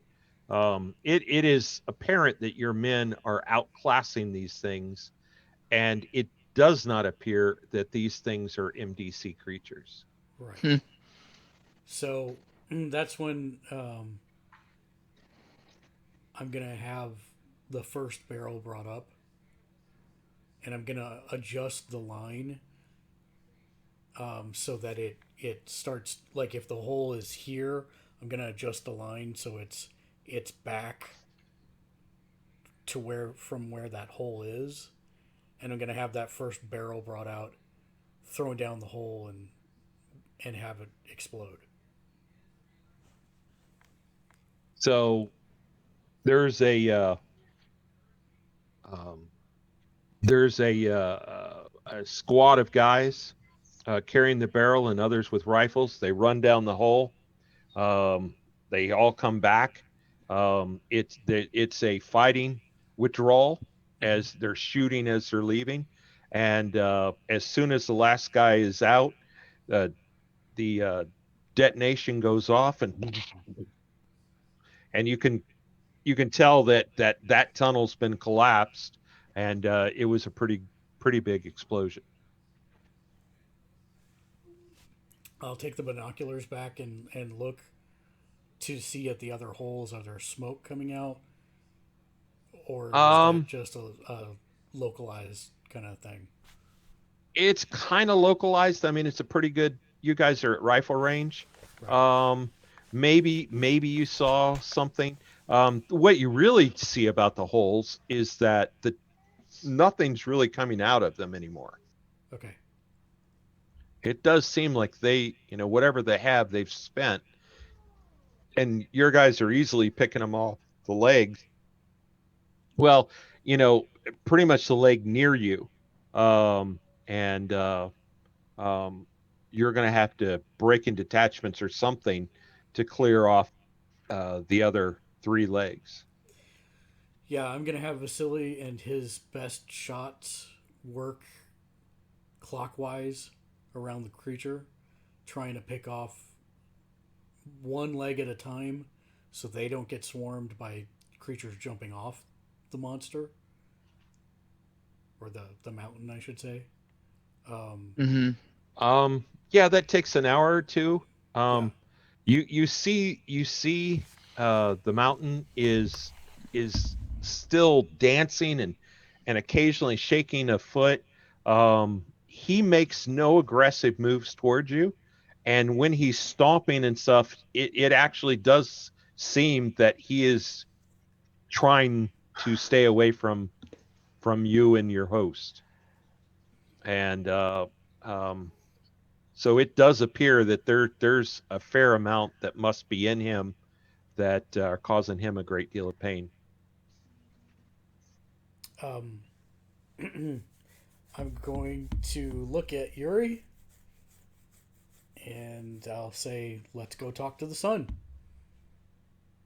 And Yuri and I are going to ride straight down to the base of the head,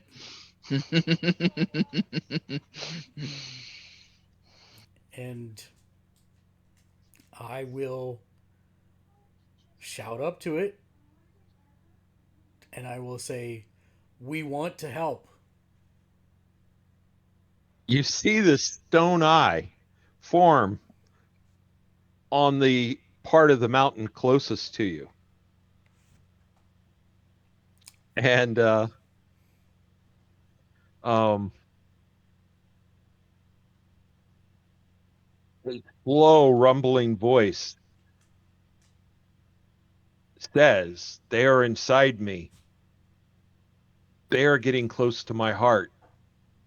I can't fight something inside me." If you lower down and spread your legs out, my men will chase after them and stop them. And you see him. Um, he nods and he says, "Tell your men to back away." And I give the order for everyone to back away. And he does. He lowers to the ground and he crosses those legs in front of him that are full of the holes, and he lays still. And when he And lays down, the sun you were talking about is now covered, is now against the ground. and I will have, how many legs were there? 6? Yeah. Yeah, so we'll have 6 teams of 10 go into the holes and clear out the remaining mole men. Okay. Uh,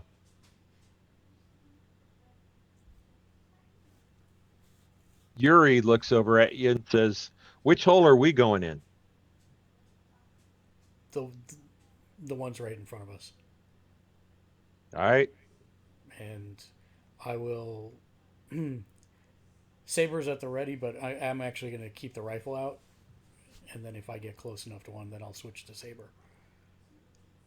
Okay. And off we go.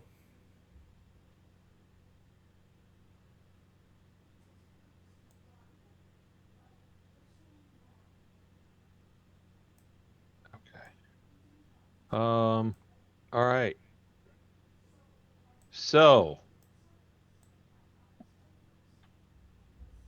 now's when things get so. Oh, sorry. There we go. Um, oh, and Unu's not there. And let me add. See, teach.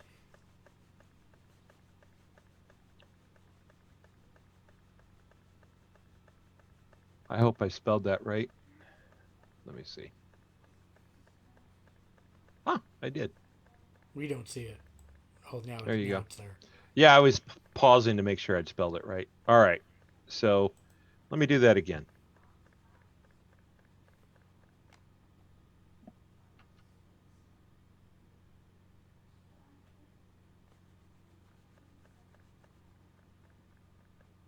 Oh, there you go. All right. So now I'm actually going to use I, my thing. now I well just a second. Now I have to Okay. give him his second card, which I'm assuming you're not going to take. I prefer not taking that one. And so here's your first card, Andre, and here's your second card. Let's give the queen to Yuri. What was my first card? I didn't see it. You have the Black Joker. Black Joker. Oh, sweet. Okay. Oh, I see. There we go. All right. All right. So, Vasily, you're up first. Although you can interrupt. I will interrupt myself. No, I'm gonna wait. Actually, I'll wait. Okay. Yuri looks at you and says, "Shall we?" and starts walking towards the hole. Mm-hmm. And this tunnel appears to be big enough that three of you could walk side by side. Great. Then myself, Yuri, and Vasily. Okay. Around you, you hear battle. You hear men.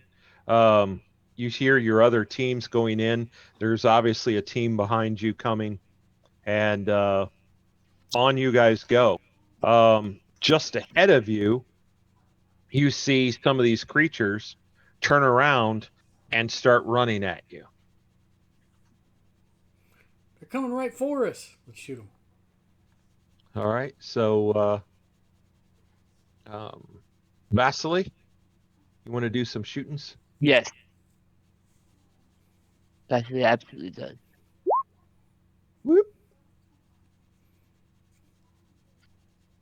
That's a hit. And that's because there's a 1 in there. Okay. Yeah, so you hit creature and it's just gone. And reload, and that's his action as they're moving. Yeah. It's a 5-shot magazine, if I remember right. I'd have to Yeah. look at your character sheet, Yeah, but it's not a single shot. He has a compulsion. He has to reload it every single time. Okay, fair enough. I don't you want to be hear- caught unaware. You hear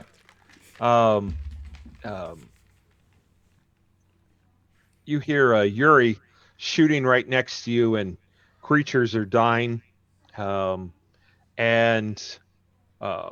one of the creatures rushes right up and attacks Andre.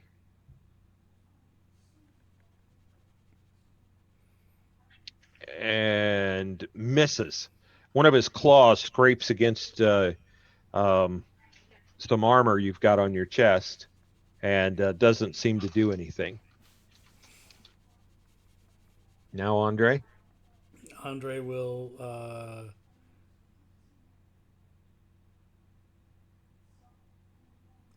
just point down and shoot him. Okay. No need to switch. But in order to do that, Andre needs to open his character sheet. So Andre will do that right now. Using his The creatures are about half a head shorter than you, but they're kind of hunched and their legs are digitigrade. So, like, if they stood up completely straight, they would be taller than you, but that's just not how they move. Got it. You hit. Okay. And why did it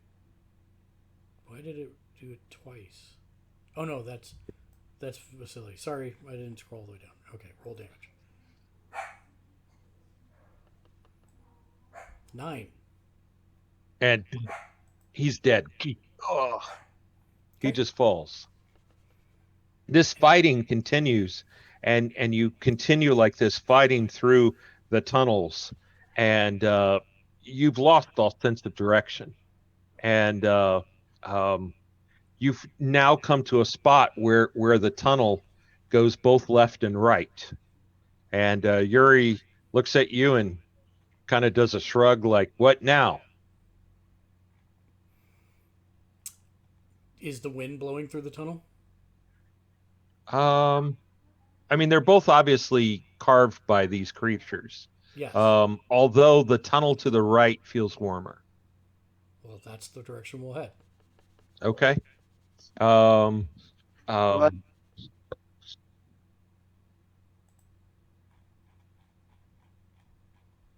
just a second.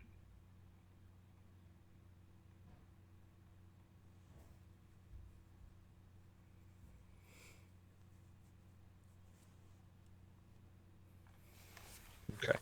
So you've got 170 so guys with you. You want all 70 to follow down the tunnel you're going down. You're staying No. together. No, we'll take. I'll lead half the group and you lead half the group. Yeah, that's fine. Okay.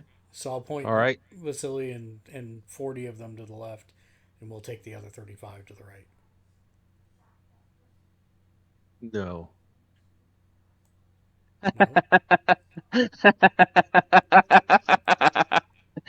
No. It'd be 85 because it's roughly 170 people. So it'd be 85 and 85. Oh, okay. I heard you say 170, and then so you said, do you want to take all 70 to the right? That's why I was confused, and that's why I split it down to 35. Okay. Oh, I meant to say 170. Yeah, no, you I said missed- 170 I'm the sorry. first time, and then you said 70 the second time, so I thought I must have misheard the 170. Oh no, I just yeah. misspoke. I'm sorry. No, you're fine. So yes, we'll split them right down the middle. Okay. So so you lead 85 to the right, and you feel it going up, and as it goes up, you suddenly it opens into a large chamber, and you're looking up, and the walls on this chamber go up to the left and to the right, and it's this huge chamber, and it's lit. In the middle is this burning fire of a heart. You could tell it's a heart. It's actually even moving, and it lights up this entire chamber. It is just brilliant light, and the heart is connected by, well, they're horizontal, but basically they kind of look like stalagmites that are coming from the edges, holding this heart, and these creatures are climbing up the walls and are trying to get to that heart, and there are hundreds of the creatures in this cavern that you run into. I will give the command, keep them away from the heart. And your Okay, 85 guys fine. form into a line and just start shooting. Yep. And I will say, do not shoot the heart. Just to be sure. Did you see my Vasily, whisper, Daniel? Huh? Vasily Did you see to my the whisper? left. Yeah, a whisper? Yeah. No. It's in roll 20. Yeah, I'm in roll 20. At the very bottom. Yeah, I don't see a whisper. Z teach. Oh, I'm not Z-Teach. I'm Vasily Orlov. Oh, he actually made himself Fastly Orlov. Oh. Well. Sorry. Fine. Okay.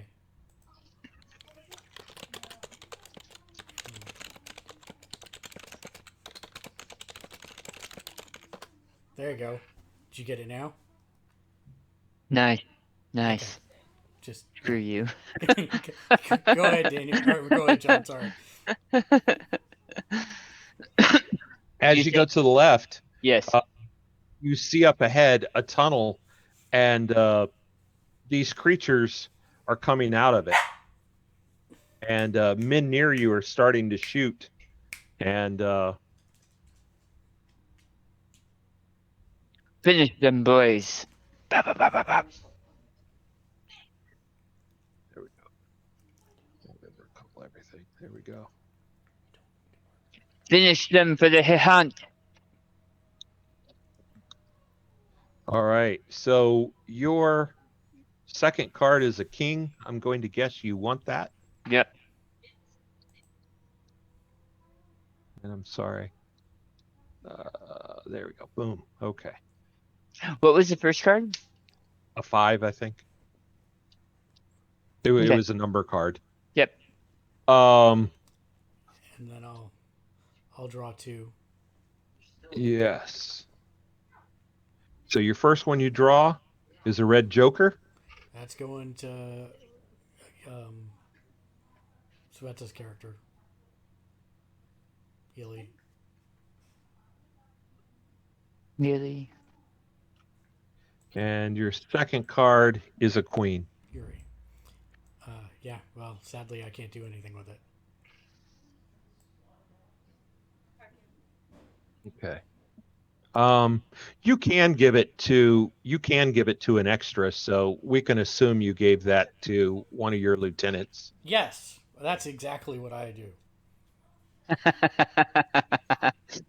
And Yes, that sounds good. Yes. so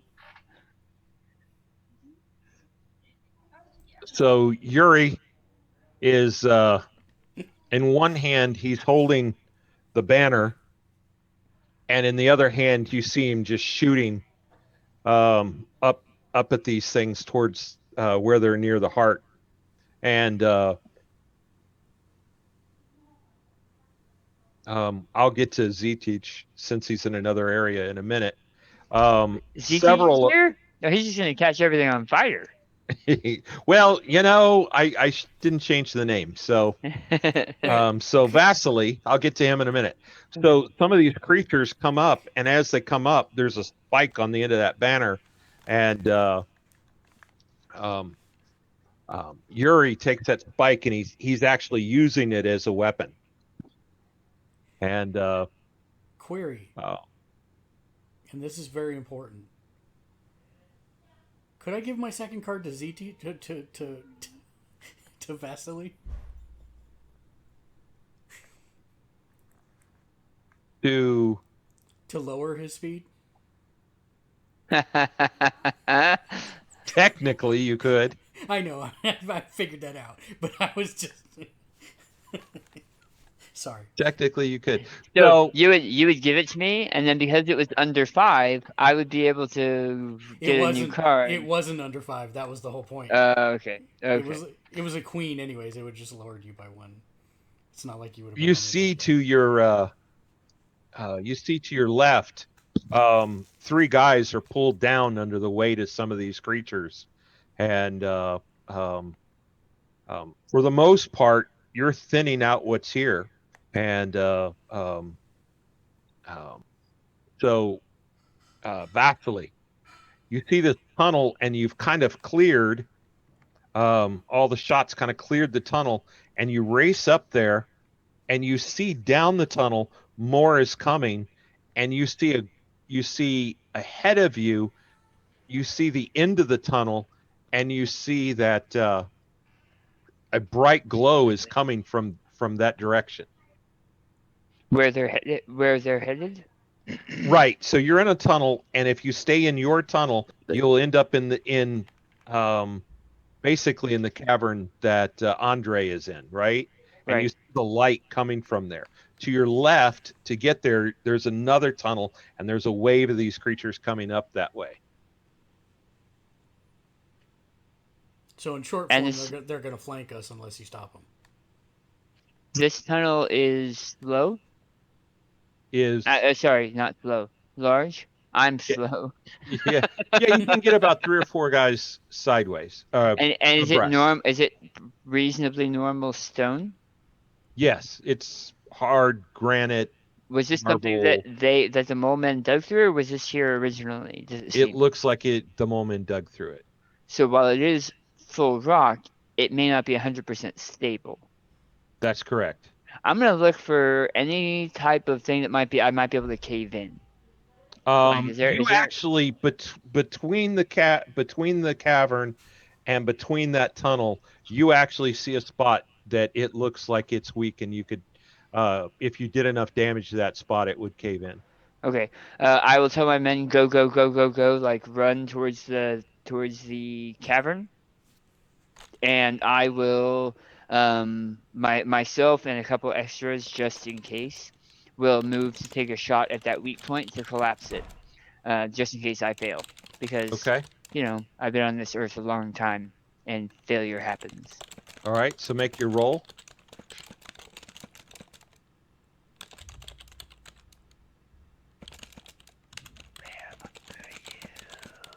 Boom. Man, you hit dead center, and you roll your damage.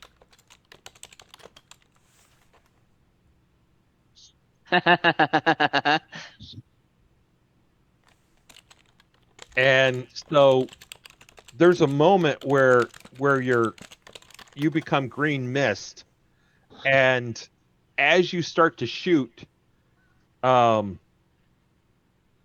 you second guess your thought, and you look at the two next to you, and you say run, and just as they start to run, you fire the shot, and Andre, you see 80 some men running out of that tunnel, and they flank the creatures and just crush them. And shortly after that, you see 2 men run out just as there is just this wave of dust and smoke and that comes out of that tunnel. And you see one of the men look up at you, and there's this look of horror on his face. Zetich. Mm-hmm. I'm not talking to Vasily. Zetich. Oh. You feel yourself as this mist of green, and the rocks tumble in, and you realized that, because you now can kind of see a little bit bigger, this collapse actually flows and crushes things in that other tunnel. Mm. And then you back up, and you're hovering as this green mist above the cavern, and you see from other tunnels, men are starting to come out, and it's a short time. You see below you, you see Yuri is with the banner and the pistol, and you see Andre is giving orders and directing, and these creatures are just slaughtered. And there's this dust of there's this smog of dust and weapons. When weapons are hitting things, it's forming into fire and all kinds of things. And suddenly there's just this moment of peace because there's nothing else to shoot. Mm. And you see Andre staring at the tunnel your men came out of.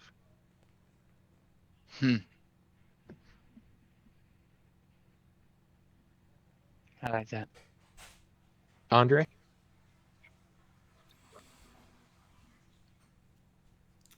Have all the tunnels collapsed? No. Some of them have. And some of the men have gone back down the tunnels, but a short time later, just above and behind you,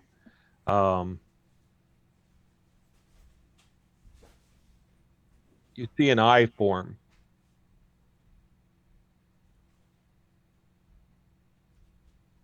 And it says, the eye looks at you and says, "Thank you. I think they are gone now. You saved me. I think I owe you a great debt." We are glad we could help. Give me 1 second, John.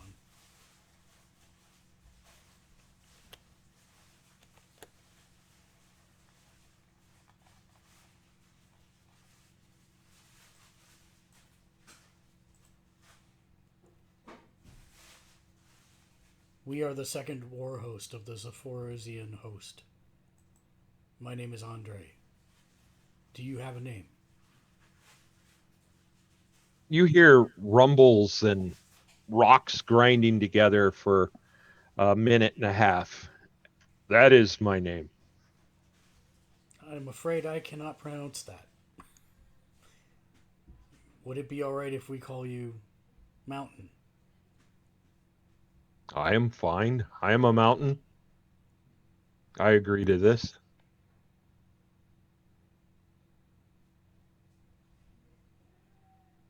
Is there "I'm anything tired we... now." Oh. Well, we will leave so you can sleep. "Will How you long? come again?" I think we will, if you'll allow it. "You have helped me. I don't know why." You seemed like you were in trouble, and the host helps where it can. "I owe you a debt. You will come see me again. We will make arrangements for this debt. How long will you sleep? I will walk a short distance near higher mountains, and then I will sleep." We will seek you out. It is good to meet you, Mountain. And you feel yourself pulling out, and you see suddenly that there's these 3 concentrations of green mist hovering over this cavern. And you see Andre finish the conversation. He says some things you don't hear to the mountain, and the eye folds back into solid stone. And then you see Andre, he walks down to that tunnel, and with one hand he leans against the wall, and you see this wave of weariness, and he just has his head down for a moment. And suddenly you're this glowing rocket heading up into the sky, and you reach near the stars, and you become this green mist, and you start falling. And below you, you see a Copsack camp, and you fall, and you fall, and you fade to darkness, and you feel your eyes waking up, opening up, and you see that you're inside of Christos's tent.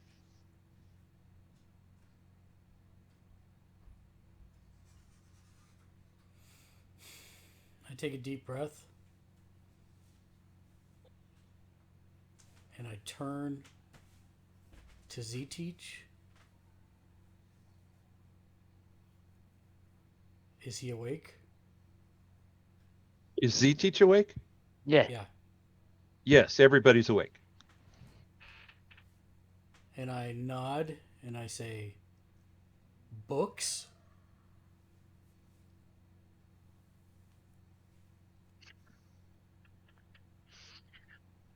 Sure. I mean, this works well as well. That D- was very interesting. How many of your people know this? That was going to be I, my I'm question saying as that to well. Christoph. Christoph. Yeah, that was going to be my question as well. Like Orist actually says. Can I reach over? I'm sorry. You asked something to Christos? Yeah. How many of your people know this? Know what? You've been gone just a second. And GTH will turn back to Olaf and will say, "That is why books."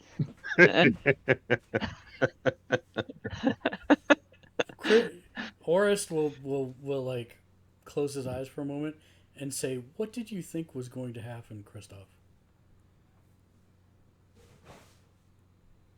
This is something I found in one of Oleg's books. It is supposed to help you Oh, remember the past. we remember. Did you do this? Did I do what? Oh, have Did, I? No, I have not. you should. You should. Can this be replicated again? Oleg says in his book that the journey is very individual and may not repeat with different people or different groups.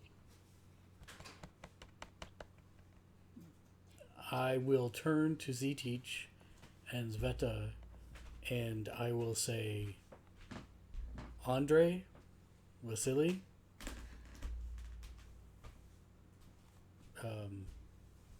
Yuri. Yuri.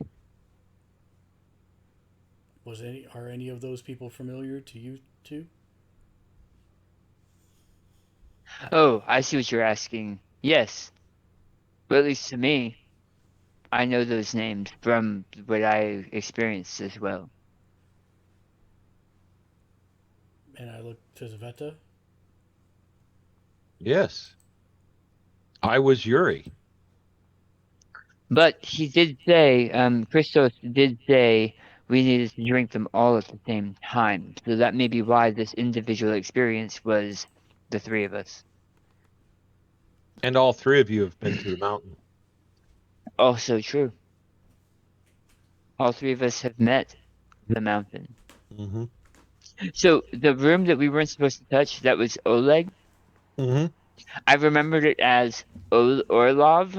And so when I was Orlov, I went, oh, I can't die. I tried to pull a Mark, except it didn't work that way.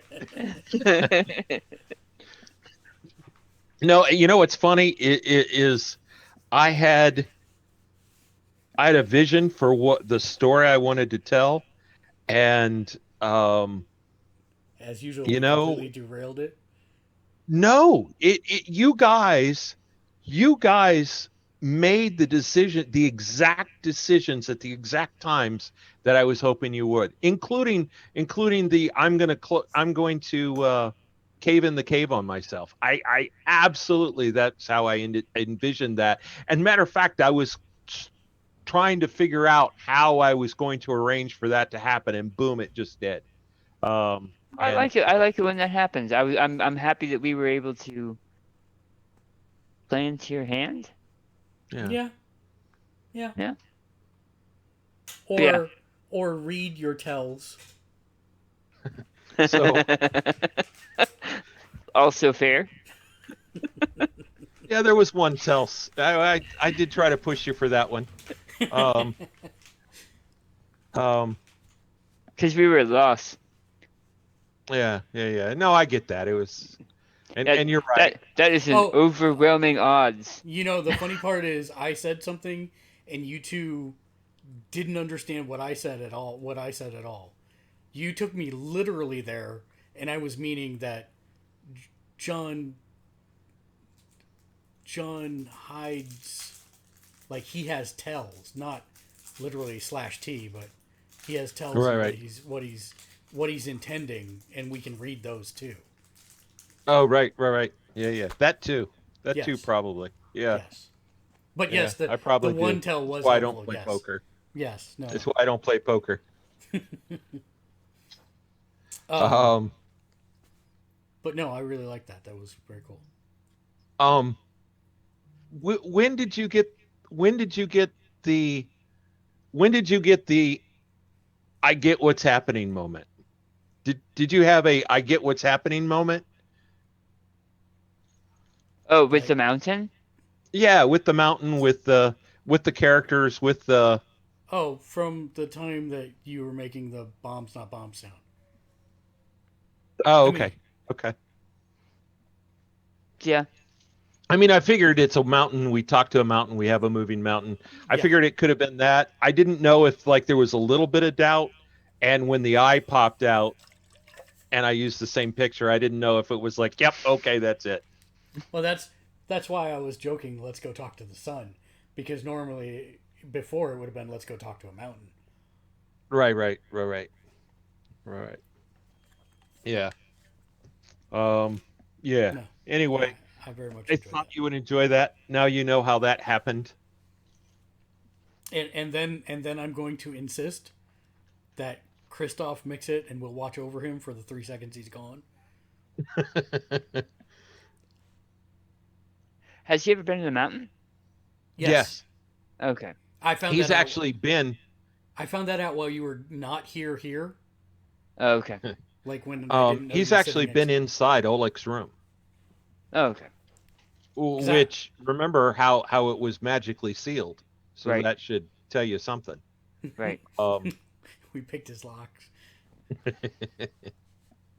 Yeah, um, you were actually there when he was deriding me for breaking in there, and Oh no, I remembered that. I just couldn't remember if he had said that he had also actually went in there, or if he just knew that was a rule. no, I yeah. asked him that, and he said yes, he's been there. So that's why I want him to, yeah. So I'm like gonna be insistent. I'm like, no, you need to do this. Okay. Well, it takes some time. I can't make more today, He's been but working on it for a couple of days. Okay, yeah. let us know what we need to do to help, because you and Yemelin should experience this. This is the most powerful history our people have, and I can't. I have no words for how this is better than books. It is, in this case, better than books. Having the actions moving around you was amazing. But other than word of mouth, Yeah, two generations from now, this story will be gone. I don't disagree with you. I do not disagree with you. But if this can be done and figured out how to be commonized, it's astounding.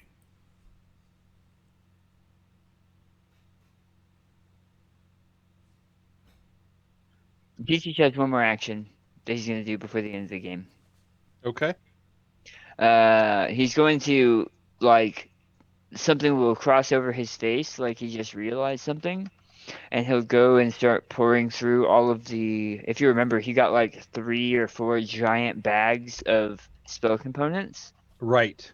He's going to start pouring through those, and he'll take out a very small wooden box that he didn't recognize before, and open it and pull out a So the sopilica, flat. the Oh, okay. the flute, the flat flute that he wasn't sure what it was before because he's never seen one, and he'll start playing. He'll start Playing. practicing. So you and I are on the exact same page, because my final action for the game was to look through all the stuff and see if I could find a flask. And then I was going to give it to Z Teach if I found it. I'm just Give me 2 seconds. this is why you complete me.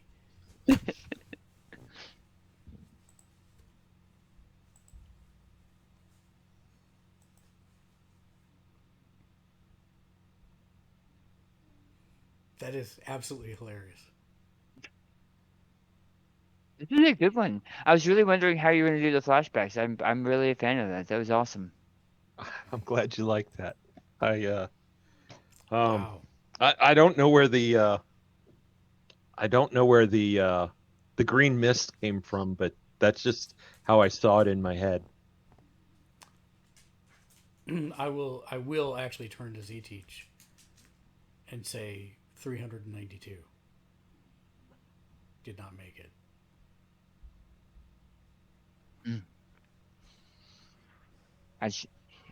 He'll say, Vasily was warning Andre that something like that would happen. That it would be quite a cost. But you and I, know what was won from that day. We do. But you'll notice that Orist actually looks more tired than usual. And he has a line of stress that kind of goes down parts of his face.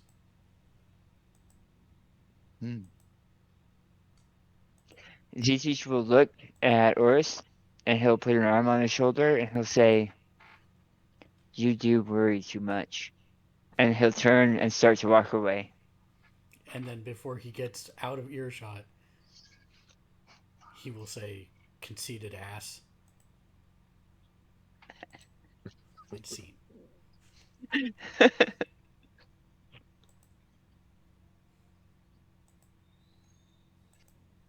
Wow. Alrighty then. Yeah. How to make friends with a mountain. Yeah, that was cool. I would have named it that if he'd have said it. Oh yeah, that would be good. Yeah. You know, a lot of times my stories, I have a specific inspiration. And my inspiration for this story was literally the mouse pulling the thorn out of the lion's foot.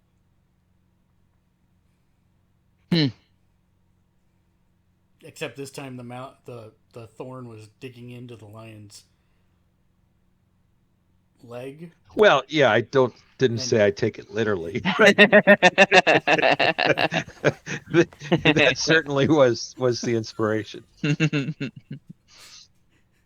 I'm just imagining the arteries collapsing in the lion's leg and the splatter of blood from the mouse.